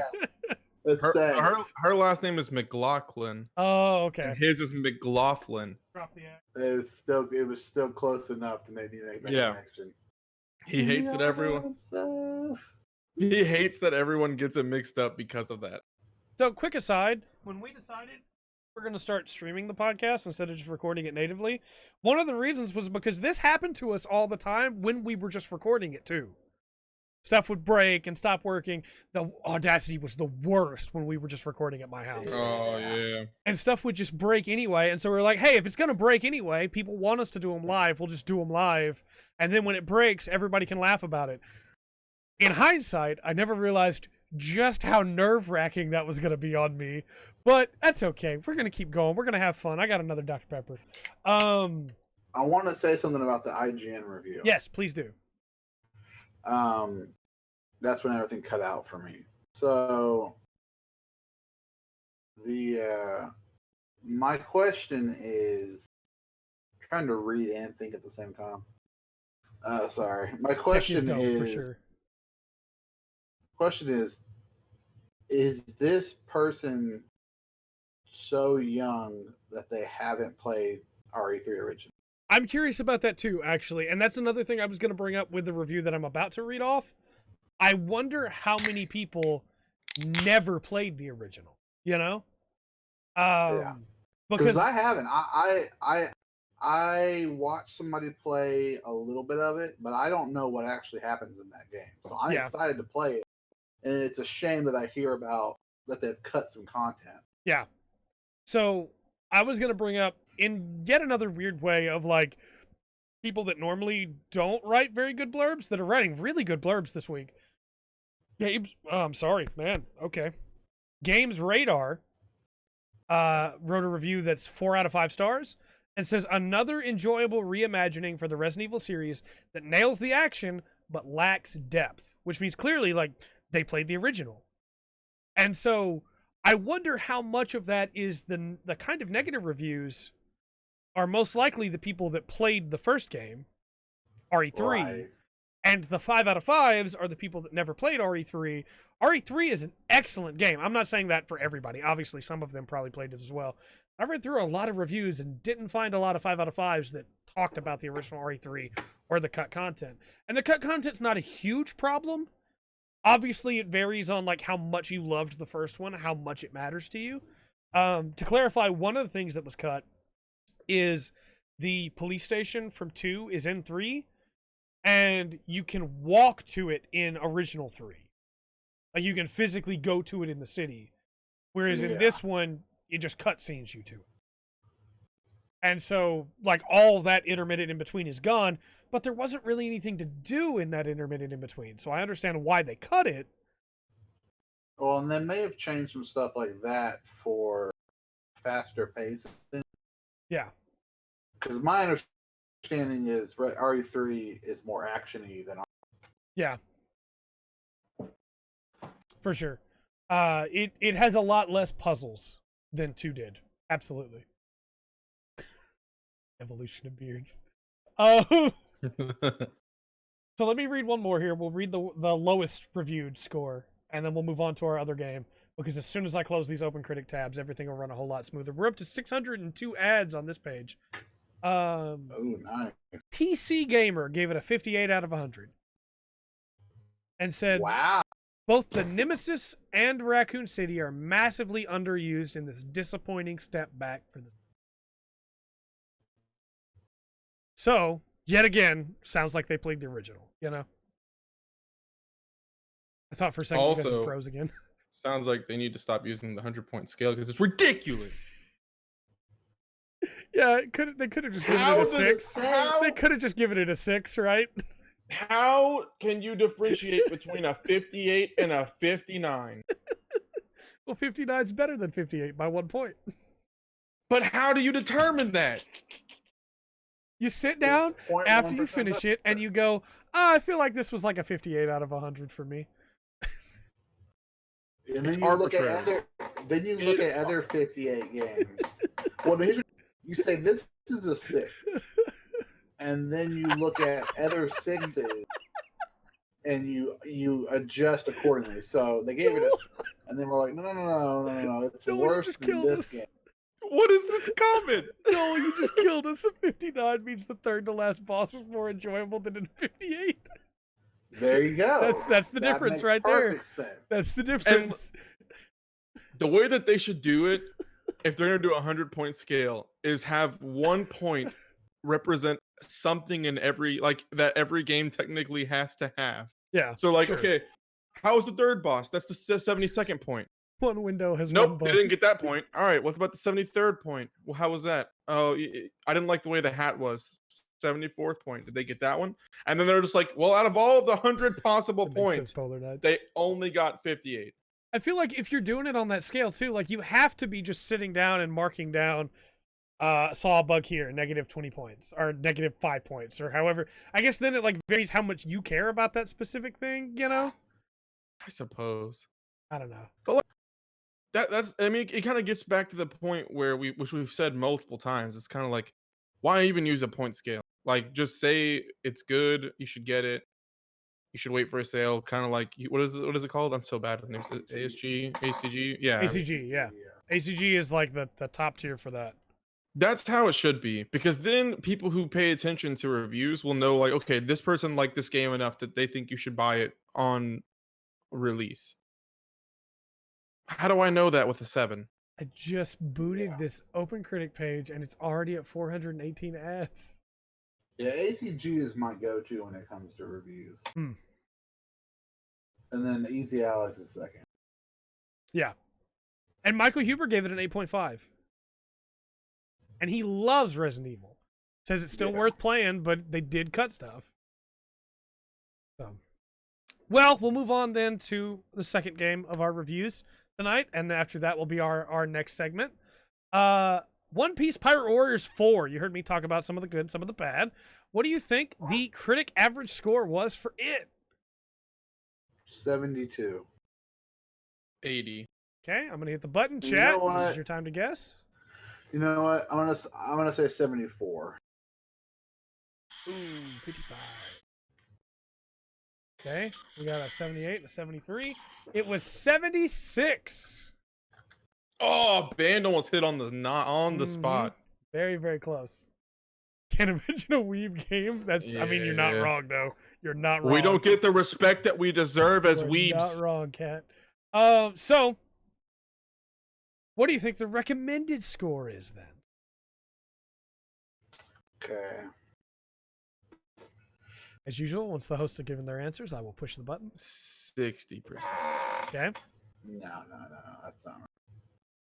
Andrew's doing his math.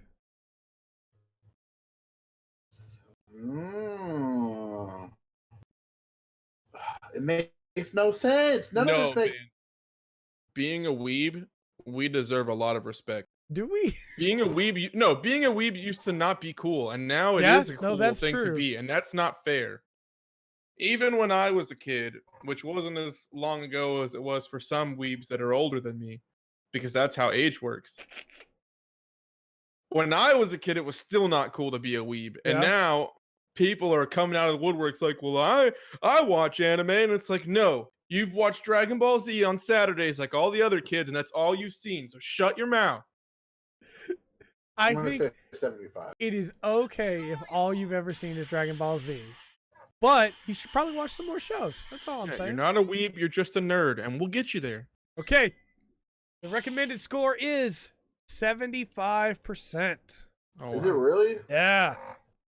Nice. So Sometimes it works. let's read off some reviews. The highest review is from Rice Digital, which I have literally never heard of before today. Nope. They gave it a 4.5 out of 5. Said, I definitely recommend this game to One Piece fans who have enjoyed the prior entries, and fans of Musou games and action games like me will get a definite kick out of it. Pretty good. That sounds blurb. like a good blurb. That's a good blurb right there. IGN gave it an 8 out of 10. They said, Pirate Warriors 4 is a great One Piece flavored spin on the Musou genre with a deep roster and simple but fun combat. I actually think this specific entry has far less simple combat, but sure.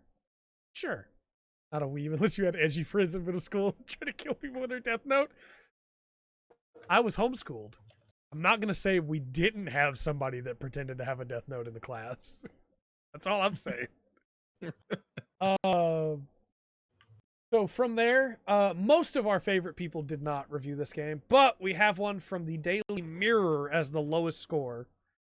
They gave it a 3 out of 5, said One Piece Pirate Warriors 4 is a huge game that allows players to relive iconic battles like never before, playing as one of the 40-plus characters. There's so much for fans and newcomers to enjoy, but nothing new or special to stop the game from becoming monotonous after a while. Also, the same problems that I feel have plagued Musou games still exist. Disappointing camera control, which isn't awful, but can make boss battles a pain at times. The difference in difficulty between bosses and grunts is like heaven and earth. They're pretty much useless and wait to be killed. They just need to put up a fight. That's the Musou genre, but I do think that's a well-written blurb. I feel like this person doesn't like Musou, and that's fine. But I still think that's a well-written blurb. This brings me back to the point that I always come to. Don't review games that you don't like the genre of. You're wasting your time. I still think there's an inherent gain to have of somebody who doesn't like the genre to give their opinion on it. But I think I think they need to be able to differentiate. And like this person said, a problem that I've had with Musou games for a while, right? So clearly they already have an issue with Musou. And anybody reading that review can then say, they clearly have a problem with Musou. I'm going to take what they say with a grain of salt, but maybe I should listen to what they have to say. I think there's a gain to be had there. I'm saying if there was somebody else on the staff that enjoys Musou more, they probably should have reviewed it. But I don't know. I don't know the Daily Mirror or their staff.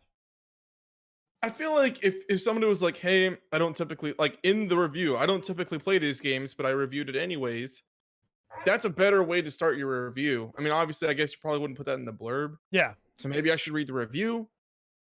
But still, like, if you sit there and just trash talk a genre, you're going to stop people from getting the game that might actually enjoy it because they enjoy that genre. Sure. And again, they didn't do that in theirs. I'll give them the credit on that. They definitely talked about the good as well, which I think everybody that's reviewing something needs to at least try and see what was good about it. I've been on record saying that I cannot stand The Last Jedi or Rise of Skywalker, but I think those movies are really pretty. I'll definitely give the cinematography its due. Those are well-shot movies. I still think it was fun to watch. Sure, and I would never try to take that away from you. Speaking of taking things away from people, it's time for our next segment. Highway robbery. I mean, no. Highway robbery. Who's that sitting cutie? I got the box. And it's unopened So, per Andrew's request. for anybody who doesn't know, because again, every podcast is somebody's first podcast, Who's That Sitting Cutie is, nice ASMR there. Who's That Sitting Cutie is when It's Pattrick also for Andrew. opens up a box of sitting cuties, which are Pokemon plushes, and we have to try and guess what Pokemon it is. These plushes are provided from Band, in part from Pattrick. Band has made me an addict. Addiction. We will see what we got today. So Pat, what's our first type? So I'm gonna go ahead and show the unknown. Yes, 'Cause, yes.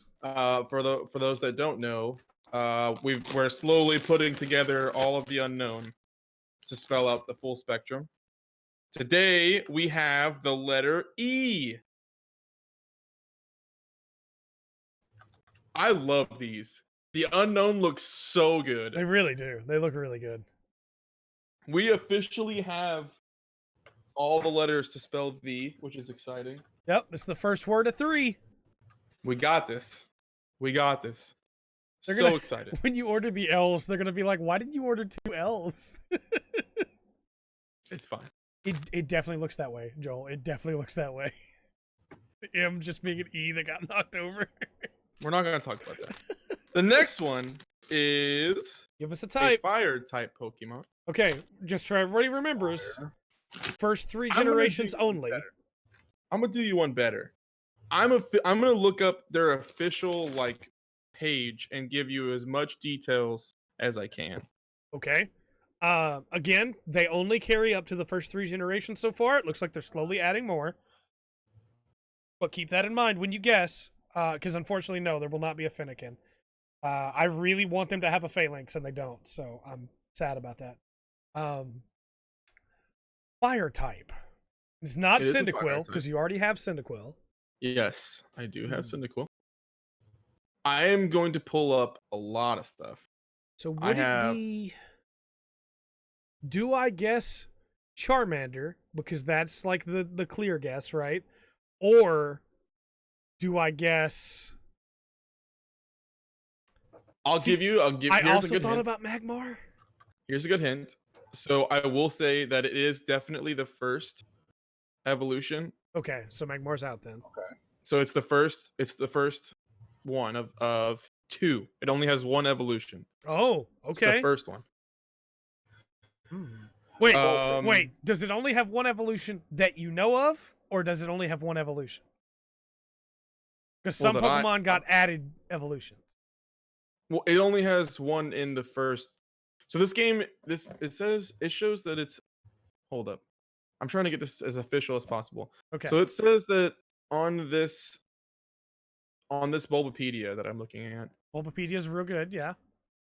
it says that it's all the way through. It is all the way through Sword and Shield, Okay. Just two stages. and it Vulpix only is a good has the choice. 1 evolution. Ponyta is a good choice. Growlithe is a good choice. So it's literally been in the game forever. Slugma's not a bad one. I saw Slugma in the chat earlier. Slugma's not a bad one. I will feel say like it's like out there. this one is adorable, which they all are. No shame to any of them. They're all adorable. I love the way this one came out for sure. Going Ponyta? Okay. If it's adorable, I'm going to say it's probably Vulpix. Yeah, I'm sticking with my Vulpix. Okay, if you're going to go Vulpix, I'll go with chat and I'll go Ponyta. So official. Okay, give me some official ones. Band's wife says Growlithe. Band says Vulpix. Joel and Kat are both with Ponyta Andrew's with me. got Vulpix. Well, who do you have, Trey? I've got Ponyta, and so do Joel and Kat. Okay. Jin's girlfriend says Vulpix. Okay, so Adri's on Vulpix as well. Jin also says Vulpix. Okay. I mean, Vulpix, sorry. Vulpix, Okay, y'all Gulpin, ready? And Vulpix, that'd be really Y'all ready for this? Okay. It is Growlithe.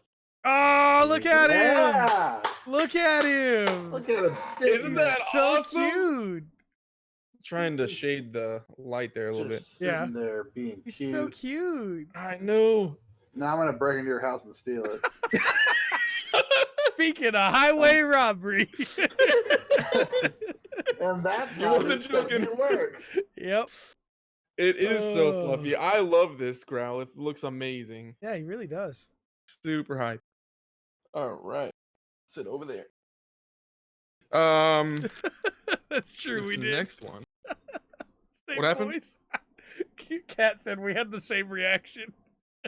Let me go ahead and pull up the Bulbapedia If for we having an this. Arcanine named Ace, that would oh my heart, Joel. Don't do that. So this next Pokemon my heart. is a Dragon type My head Pokemon. cannon. Ooh. Wait, Dragon type from the first 3 gens? So he's already got Dragonite. So Dragonair, Dratini, Kingdra. Is Gyarados a dragon? I don't know anything about. Gyarados is not a Yeah. dragon, no. Not until he gets his Mega Okay. form. Was Gibble 3rd generation or was Gibble 4th?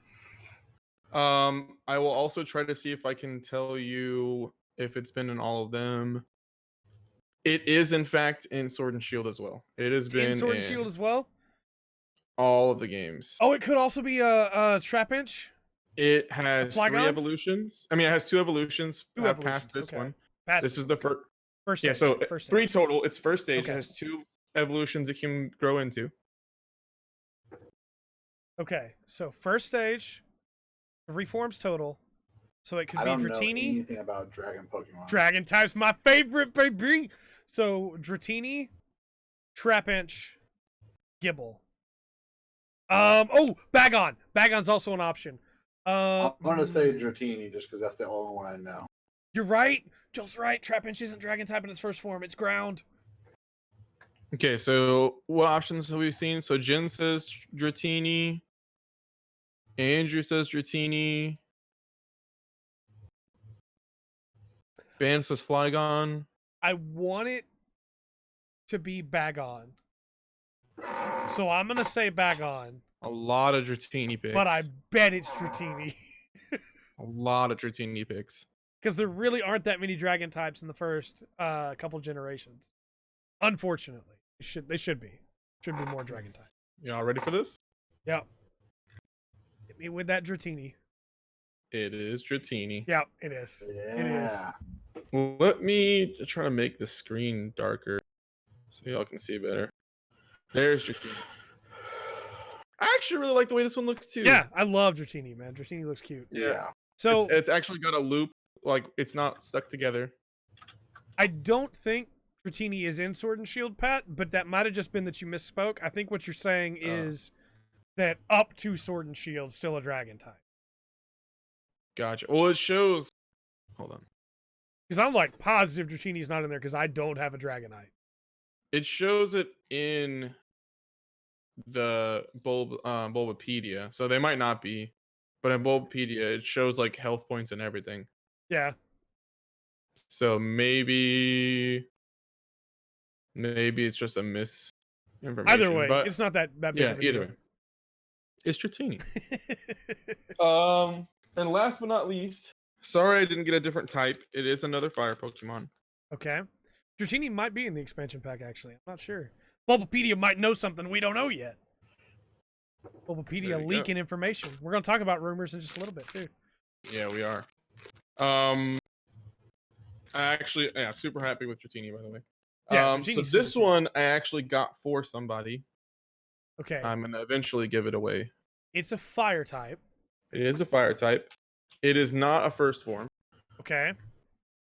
It's Charizard. But it's the final evolution of 2. So it's got the Of first 2. stage and then this evolution. Okay. I'm immediately going Rapidash. I think it's Rapidash. It's either Rapidash or Ninetales. No doubt in my mind. I was going to say Ninetales, yeah.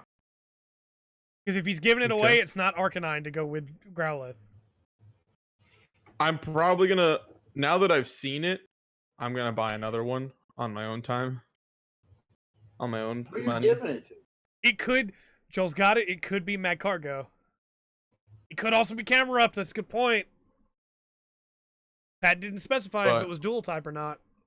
If you didn't get Vulpix, at least get Ninetales. Come on. Well, just watch, okay? So, what's the guess here? Ninetales. I'm going Rapidash. Ninetales. I see a Rapidash. Trey's got Rapidash. Mostly just because I want to see Rapidash. Magcargo. Who you got, Andrew? I said Ninetales. Ninetales. Gotcha. Y'all ready for this? Okay. It is, in fact, Rapidash. Yeah! Oh. Show me that Rapidash again, Pat.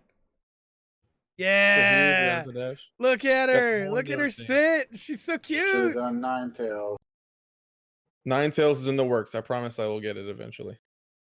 Yeah. I'm super happy with this. I love I'm that kind of tail on sad that I'm not mane, going to keep it too. right away. I know, it looks good. Yeah. I'm kind of sad I'm not going to keep it right away. But I will buy another one, for sure. I don't blame you. I don't blame you one Because bit. this is nice. Yeah. And The person that's getting it's going to be really excited too. does kind of look like a cat. That's true. It's their favorite Pokemon, so that's why I was That's gonna fair. do it. Hopefully, by the time Pat has collected the first 3 generations, Rapidash, no, go outside. The rest of the generations will be added. I know they're working on the 4th generation now, so it would be great to have the rest of the generations on there. But it does make guesses a whole lot easier when there's just the first 3. I'm just imagining the day that Pat's like, so I don't know if I've ever talked about this or not. I actually dislike 2 Pokemon's design, and it's just 2. There's only 2 Pokemon that I dislike their design of. And there's gonna come a day where Pat's like, it's a fighting type, and it's just gonna be Soccer Throw, and I'm gonna hate it. Talking Throw, I cannot stand. I'm not gonna lie to you, don't have any intentions of getting either one of them. I just don't like their design. I'm so sorry for people that do. There is some fighting Pokemon that I could get. I feel like out of like 800 Pokemon, if I just don't like 2, that's good, right? That's a pretty good average. I wish that Trubbish was on Oh, there. I love Trubbish so much. Yeah. So Oh, we'll dude. move into what is normally the bulk of the podcast, but we got a lot of derails tonight, and it was fun, so that's fine. It's whatever. Oh, we're they not on sold a out of schedule. some. We hit the Patreon tier for a longer podcast anyway, so it's whatever. So we'll move into game announcements. We did have a Nintendo Direct Mini, so we got some game announcements there, and some release date announcements. Xenoblade Chronicles Definitive is coming May 29th, and we'll have a epilogue DLC that can be playable right from the start if you've already played the original game and you just want to play the new content, which is really cool. I say DLC, it's not a DLC, it's epilogue added in. So that's really cool. I like that a lot. I'm still going to play through Xenoblade Chronicles 1 again before I touch that epilogue, just to refresh myself. But the game looks so good. They did such a good job on it. So excited for that. Bioshock Collection is coming to the Switch. Also May 29th. The Borderlands Legendary Collection is coming to the Switch on May 29th. And XCOM 2 is coming to the Switch on May 29th. Interesting stuff there. I have no Same desire day to play through. as Last of Us 2. Yep. I have no desire to play through Borderlands 2 again on Switch. But I could probably play Bioshock 1 again. I liked Bioshock 1. And XCOM 2 on Switch may not look that great, but that would be a great game to play in bed. Yep. Oh, that's a good point. That's a good point, Joel. That would be fun. You have the classification for the Pokemon too, because some of Andrew. them don't make sense at all. That would be What? fun. Gengar's back in stock. I'm buying it right now. I'm buying it right Yes. now. Well, spoilers. One of them in the recent future. future will be Gengar. Yeah, sorry. No, this is a big deal, okay? This is a big deal. No, Yes. the whole store just like changed. There's a lot of Pokemon that are here / not here. So I'm Okay. kind of freaking out Gengar because emotes? some of the unknown are not here. So I'm kind of freaking out a little bit. But they just Okay. added Bulbasaur, which was not there. So I'm like kind of hype. Eventually I'm buying Bulbasaur. My cat is knocking stuff over in the other room. and I am just- freaking out right now can't. because there is Pokemon in here that were not here before. Yeah. Where's that Gengar emote from? I Who don't cares? know. Who cares? Who cares? Yeah, XCOM's saw great for it the Switch used. because you can put it to Poke sleep. for sure. Gengar. Or Poke Gengar. So, for anybody who doesn't know, we've been trying to get Gengar for a while, so that's really Gengar's hype. my news. favorite Pokemon. It's a big deal. Following XCOM, Shinsekai Into the Depths got a Shadowdrop. That is a cool game about going underwater in what looks to be like a future post-apocalyptic world, almost post-apocalyptic. That's it. Round and purple. That is true. That's why I love them. So there is only hype. So yeah, Shinsekai, it looks pretty cool. Good Job got a shadow drop on the Switch. That is a game about destroying the office building that you work in while trying to do your job in the office building. I've already recorded a first impressions on that. I didn't talk about it during my week because we'd already been going so long. I really enjoyed that game for the like 20 minutes that I spent with it. I misunderstood the score counter because I was trying not to break things because I was like, I'm going to do my job right. No, you're supposed to break everything. Break everything. I didn't want to get fired, but it doesn't matter. You're fine. Okay, Pat, you got Gengar? No, it's out of stock. Dang it! There's a Pokemon I saw a long time ago when I first started looking at this site. This is why normally we don't let Pat look these up while we're going because we just lose him to the website. It's out of stock already? No, Gengar's still there. Oh, someone okay. else. It's someone else. Good. But yeah, Good Job was a lot of fun. Good Job was really good. Catherine Full Body is coming to the Switch July 7th. I'm hurt. So if you've Very been meaning to cool. play Catherine, this is your chance.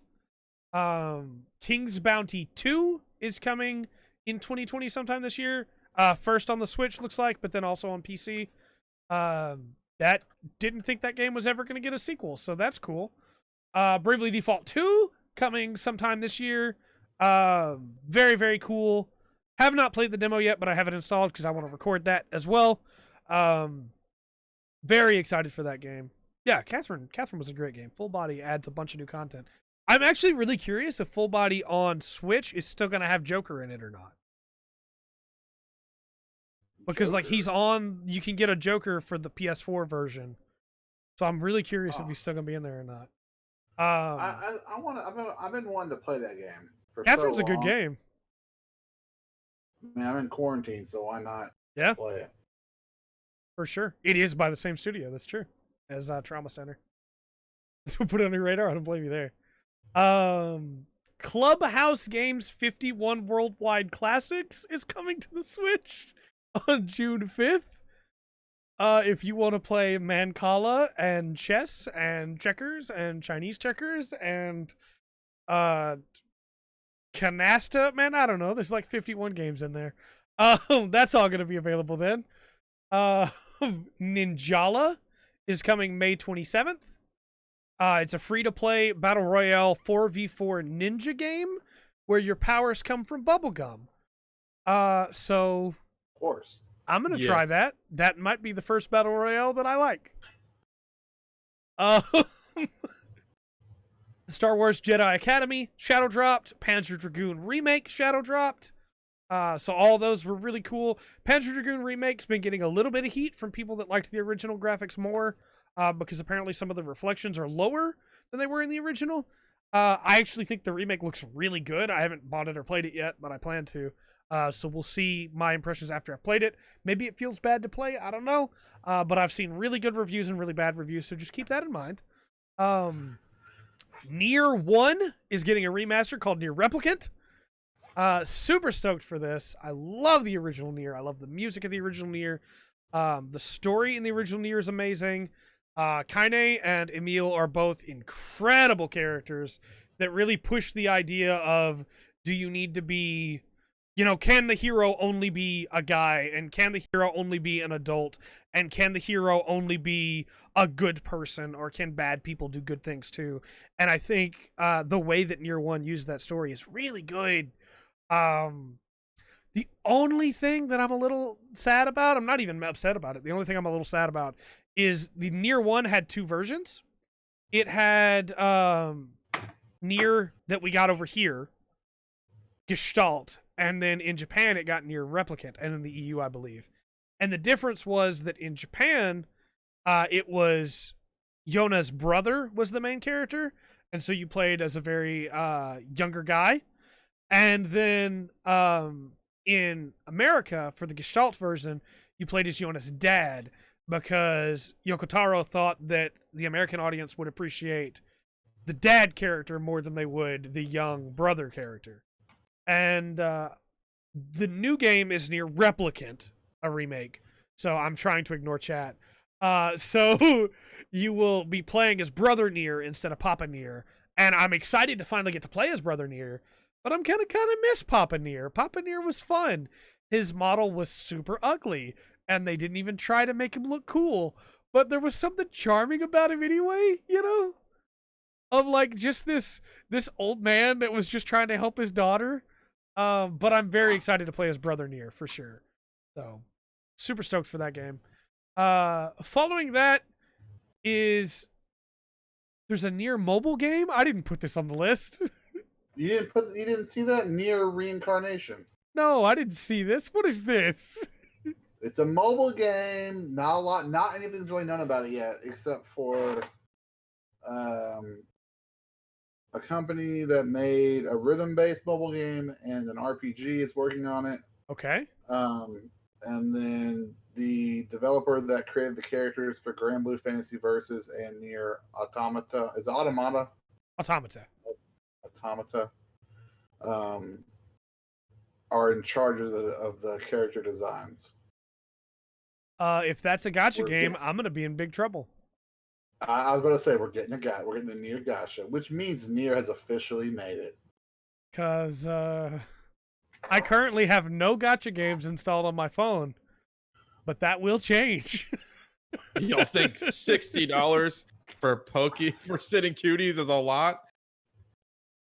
That's every week for Trey on gacha games. I don't have any installed right now. But how much have you spent on Fire Emblem Heroes? I don't want to talk about how much I spent on that, Defendi. I can tell you how much I've spent on League. Look, if Grimoire Vice is a character you can pull, I will obtain Grimoire Vice. That's all I'm saying. No matter how many thousands of dollars he has to spend. Well, let's not go crazy.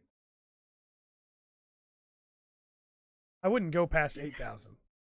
You can only max out so many. You can only max out so many credit cards. I mean. Let's see how much money I've spent on League. You don't allow gacha games in your home? That's a smart decision. I think the only game that I spent money on for something like a loot box type thing was Overwatch. Yeah, we played it heavily. Remember that? Yeah. I have worked really hard to not spend money in other games, but I have a problem still with going to a game that's been out for a while on PSN. And like, it's been out for a while. There's a bunch of DLC for it. And they have the game, and then they have a DLC pack that has all the DLC. And it's like an additional $20. And I have a real bad habit of just going, put both in the cart. Like, I don't even know if I like this game. I don't need this. No, stop. That's a PS4. That's on and off for 3 years. I spent 400. I mean, I can't say here's the- much. I'm playing a here's the subscription problem. MMO. Here's the problem. It's on and off for 3 years. If it was on straight for 3 years, That number would be a that's lot good higher. investment. Yeah.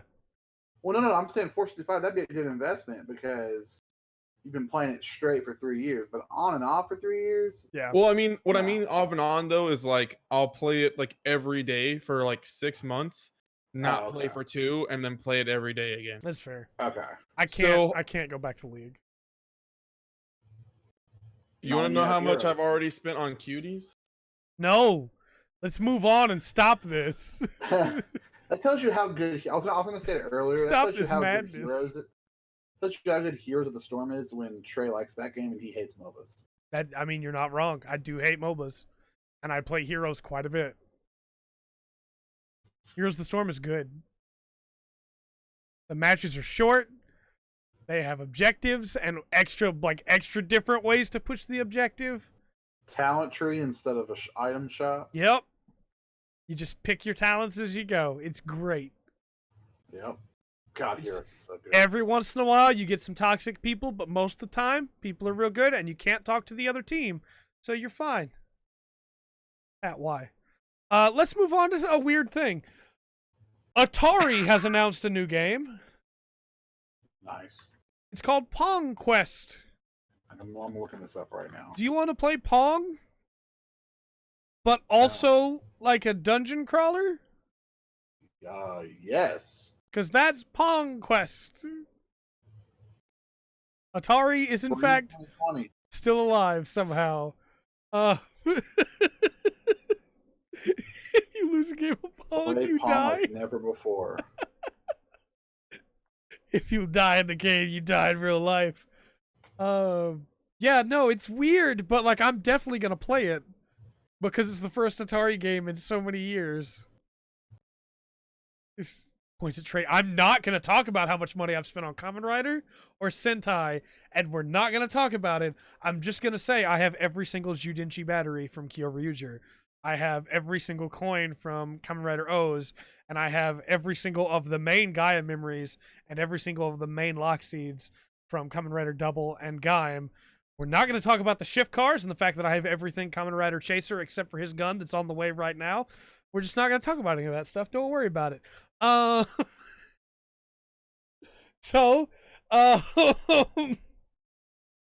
The last game announcement before we get into the news, which is our last big segment of the podcast, is Modern Warfare 2's campaign remastered dropped today. Yep. So if you want to play Modern Warfare 2's campaign remastered, you can do that today. I kinda want to. Only. $20. So That's cheap. Andrew That's 2 sitting cuties. Andrew posted in the Discord and was like, that happened. And all of a sudden, my Twitter feed made so much sense. Because I had people that kept making no Russian jokes. And I was like, why are people bringing this up again now? What brought this up right now? Well, that's because people are playing the game again. Biped. I didn't see that game, no. I'll look that up later for sure. So yeah, you can play Modern Warfare 2's campaign again. I have no desire to do that, You but can for it. only play it on PS4. oh, that's right. Yes, people were mad about that. Yeah. First on PS4. It's gonna be what, 2 months, 3 months? Who knows? A year. Let's just say a year, and then you have to play it. You have to pull out your Xbox One after the fact. To play it. I mean, sure, I get why people are upset by that, but as you yourself pointed out, Andrew, in our Discord call, it was the opposite way when it first came out. Yeah, everything was exclusive to Xbox, so it's crappy. But don't say that it's crappy now Thanks, man. and be okay with it before. Yeah, for sure. For sure. So we'll move on into the news. Also from the Nintendo Direct, we had some news. The dog needs to go out, so we'll move through this news. But he can wait a little bit longer. He's not dying or anything. He's not whining yet. I sound like a terrible dog owner. My dog is fine. I took him out right before the podcast started. He just thinks he needs to go out every 20 minutes when he doesn't. Trey's version of the dog is fine as the dog is still breathing. That's not no. I love my dog. Did I tell you that he hit his eye the other day? No. I was panicking. I find it so funny that he hit his eye when your last dog had problems. Look, my last dog went blind. It wasn't that he hit his eye. This dog lays in the... Come here, buddy. Come here. The chat is talking about you too. Come here. It's Bubba, right? What was that was his name? Yeah, Bubba. He was a dog that was given to me. Such a good dog. Zeke was laying in the bathroom, which is what he does. He lays on the tile in the bathroom, and he rolled over and hit his eye on the corner of the sink, and I was really worried about it because it was all puffy, but it's fine now. He's good. I put some eye drops in it, and he's getting attention right now. Can't really see him. You want to come up here and say hi real quick? Here, come on. Come up here and say hi real quick. Oh. He's like, I don't want to say hi. I want to go potty. So, Ultimate Alliance 3 is adding Dr. Doom. There you go, buddy. There you go. Now chat can come behind the mic. Ultimate Alliance 3 is adding Dr. Doom. Got to see him. And the Fantastic Four, which is really cool. There are events coming to Animal Crossing, including Bunny Day, which will be starting tomorrow, and it'll go through the 12th. And so that is the Easter event. Normally when I'm recording, he doesn't come in here because I don't let him climb up in my lap. But now that he realized he gets attention, he's going to be stuck here probably for the rest of the podcast. I'm waiting for Trey to see that comment. Acting like a rubbing. Can't trade dog eyes for Kamen Rider merch. Why would I do that? I can just have both. Ring Fit Adventure is coming with a free new update that adds a rhythm game mode to it. That seems awesome. Which is really cool and actually might get me to get Ring Fit Adventure. You can find it anywhere. Well, right. It's also adding in new language options, and it's adding in a female voice for the ring. So, lots of new options coming to that game. Apparently, it did really well. The Fighter Pass 6 from Super Smash Brothers. It's been revealed that a character from ARMS is coming to it. Yay. Which I'm like 90% positive means we're getting ARMS 2 soon. 500 Called on it. eBay. Wow. Yeah, Pat's been believing for a long time that ARMS 2 was coming. That ARMS was going to come back. So. And ARMS, I also called that ARMS would be in Smash. Yep. What? Yeah, which I would have been fine with it if it was like one of the first characters in Smash, but now it's just like... I don't have a problem with it. I don't care either way, because I mean, I'm not going to play the character anyways. I haven't played Smash in so long will. because people don't come over to play anymore. So well, I literally just own it. I tried, Pat, but the sign on my door said I can't leave. Coronavirus. Who do you think it's going to be? It's Twintel, hands down, right? Twintel, yeah. I'm trying to think of her name. Like, there's no way it's not her. I have no idea. I guess it could be the ninja guy, but I think it's going to be Twintel. Anyone. It's watch it just be all of them with skins. Well, you know how like you can all of them just punch. It's well, you know gonna how be the like mummy guy, the villager. Well, you know how like the villager, you can switch skins and it's the different village people. Yeah. Same thing. It's just the I ARMS feel character. like they would have different abilities though. Why? They just throw their arms. No, they have different. Why They isn't each Tom have. Nook playable? Because he'd be OP. He'd literally just ask you for money and all the characters would have to stop. His super smashes, he just bankrupts the player. Pat, each of the ARMS characters have different moves and different abilities. Like the mummy has a self heal; he can regen. But do they? Yeah, They still throw arms. Pat, ARMS is a good game. Okay. Okay. I didn't Each know, skin has its own Shows it abilities. that hard. I own ARMS and it was fun for the 2 weeks that I played it. Trey's like, I have 3,000 hours in arms. Stop talking about it. Zeke, buddy, I love you, but you're getting really warm laying Zeke's like- off my chest. My Zeke's stomach. like, you don't mind it whenever you're playing arms. I gotta have somebody to play with. He plays with me. He's like, I'm tired of seeing those arms flail around all day. So yeah, an ARMS character is coming to Smash in June. Almost positive that's gonna be Twintel. So just expect that. Sword and Shield expansion pass info. We found out that you will be taking Cub Fu. I almost forgot his name. Through the Tower Challenge exclusively. It's just when Trey's editing. It's just ARMS. You you'll be taking just Cub Fu through the tower, whichever tower you choose. So you won't be able to bring your other Pokemon in there. I still don't know if you're going to be carrying your other Pokemon with you or if you're going to have to start with a specific team for the individual challenges, but Cub Fu is really cute. That's really cool. That was all the stuff we had from the mini direct. Square is sending out copies of Final Fantasy VII Remake early so that people will still get it. Already has it. Yep. So that people will already have it when it comes time for the release date because shipping is being backed up. So if you are looking to play this without spoilers, remember that it is not the entire story of the original 7 anyway, but you should probably be careful if you don't want to be spoiled on stuff because it is already out there. But it's really cool of them, I think, to send it out early, knowing people would get it early, just so people could have it on release day that had backed up shipping. Nifty. They've also stated that they're working on upping like the preload time as well for digital so that people will for sure get it. It's April 2nd now. That's a real OG move. Yeah. And then Especially because Sony is decreasing PlayStation download speeds. Yes. Because of it's too hot in here with I the guess lights. Everybody's downloading stuff on coronavirus during the coronavirus quarantine. Go lay down, buddy. Go lay down, buddy. It's hot. You'd think that the internet companies would be on fire right now. Well, they're reducing bandwidth for people, so they won't be. But the thing is, like, this would be the best time for them to start upping like their hardware and stuff and preparing for more things like this. So whenever everyone's back to normal, we actually get, the speeds that we pay for. Oh, wouldn't that be crazy? You have too much faith in them. No, I'm sorry, Zeke, but it's hot in here when the studio lights are on. The last big bit of news that we have is the rumors of Mario remasters for the Switch. And I say rumors. Yeah. Some of the big names like Gematsu and Eurogamer have confirmed them.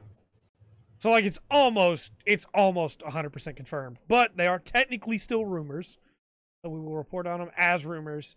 But it seems like we're getting Super Mario Sunshine, Super Mario 64, and Super Mario Galaxy on the Switch, as well as a new Paper Mario. Yeah, I told Courtney about Paper Mario, and she lost it. They also said that there was going to be a Super Mario animated film. Pat, there's this thing, Pat, that came out before you were born, and it was really terrible. It's known as the Super Mario Brothers movie.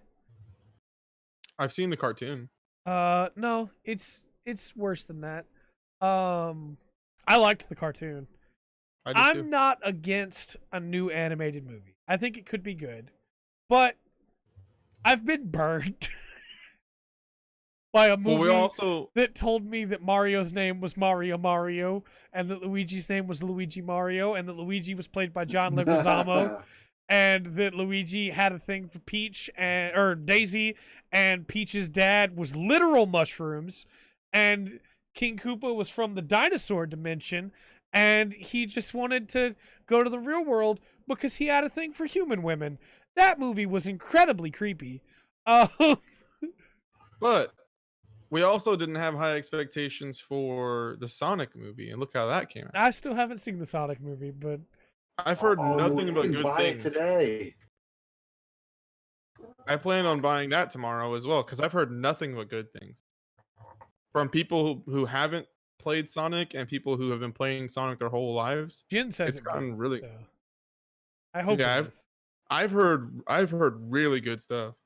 Pat, just trust me when I say, Velocipastor was fun bad, right? Yeah. The Super Mario Brothers movie is not. It's just bad. Yeah. Just bad. Just real bad. Yeah. Yeah.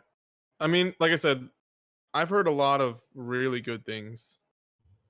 So I'm excited to see it. I didn't play Sonic very much when I was growing up because I didn't have a Sega system. Yeah. So I never really got to experience Sonic until I got older. And even then what experience I have of Sonic is so small that I would hate to be like, oh yeah, I played Sonic. Now I watched the Sonic cartoon all the time. Yeah, the Sonic cartoon was really good. I enjoyed that. Sonic But Underground.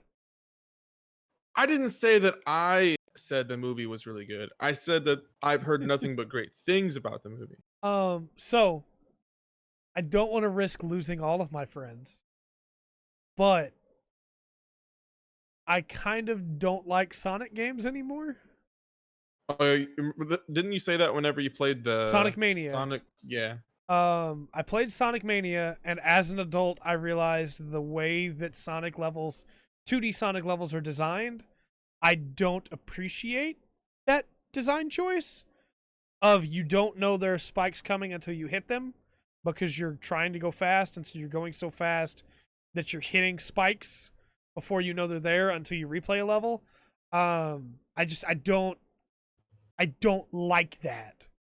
As a kid, I loved it, but I also played those games back to back to back to back to back. But as an adult, I look at that and I go, that's not fun at all. But some of the Sonic games were really good. I liked some of the Sonic games a lot. I really liked the Sonic RPG. Go figure, I'm the RPG guy. I really liked the battle games, as Joel points out. I really liked those. I liked Sonic Unleashed. Nobody cut my head off for that. Okay. I thought Sonic Unleashed was weird, but I liked it. So, yeah, it's a game about going fast that punishes you for going fast. That's 100% it. And I don't like that. That's not good. That's not great. Don't do that. So yeah, but I'll watch the Sonic movie. Everybody seems to like it, so I'll watch it. I will watch it. I'm debating on buying it for $25 or waiting to rent it April 28th when I will still be on quarantine. We could just all come to your house. Oh, right. I can. Hey, we have workarounds. That's true. We do watch have it from my workarounds. computer and share my screen. That's fair. We've got plenty because that's illegal. Yeah, we're not going to talk about that on this podcast. We would never do that to pirate movies, to do watch together parties or anything. Jen, I know that was an accident and you immediately fixed it, but I want to meet Jim Carrey's crazy sister, Kim Carrey. Kim Carrey. I want to see her in a movie and she's just like, hey. Oh. So did y'all want to mention the PlayStation 5 rumor?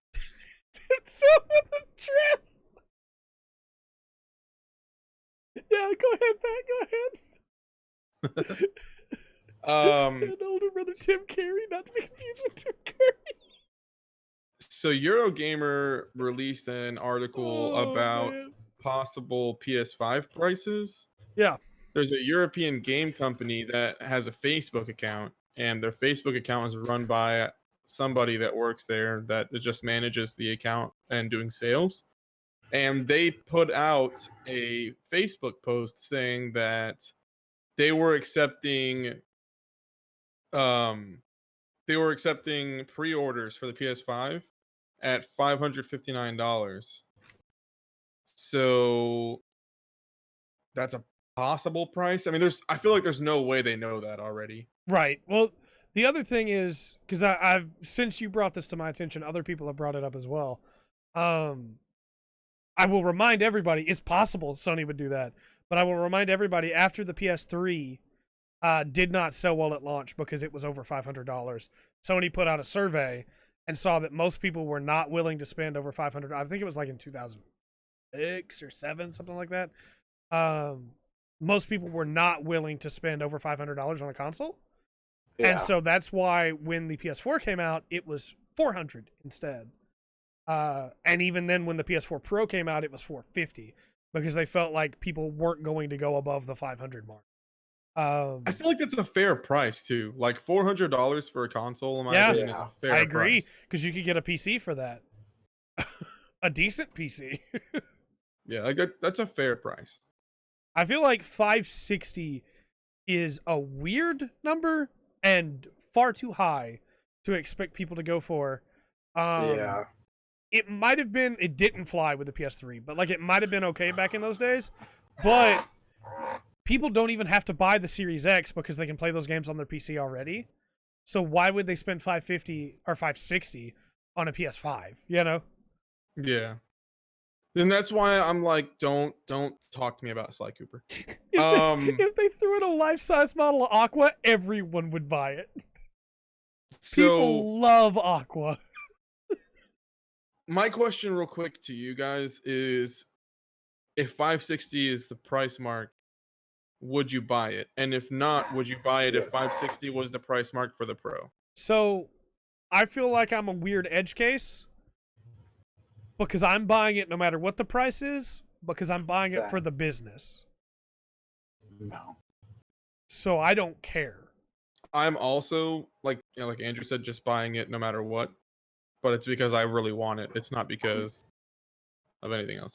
Sly Cooper 5 launch title PS5. Dude, that would butter my croissant. Why did you say croissant and not biscuit? We live in Texas. Maybe I like Butter- croissants, all Maybe right? so. Maybe no. Maybe so. All right, I'll do one better. That would glaze my donut. Sure. That sounds vaguely sexual, but sure. There was much intent. It was better than saying cream my pants. I could have Yep. said that, No, no, you're right. which I decided to do because you challenged me. No, So there you go. Nope. Yeah. I don't blame anybody that wouldn't buy it at that price, right? That price is far too high. But because I would purchase it for the business of this YouTube channel, which does bring in revenue, I could buy it and not even care. I would look at it and go, you know what, that was a reasonable expense, because I would use it for the business. But even if I didn't have the business, I probably would still, because I'm weird about collecting consoles. I have an Xbox One I never use. I need to stop collecting things because my house is not that big. But I mean, so I was talking with Andrew a little bit about this the other day.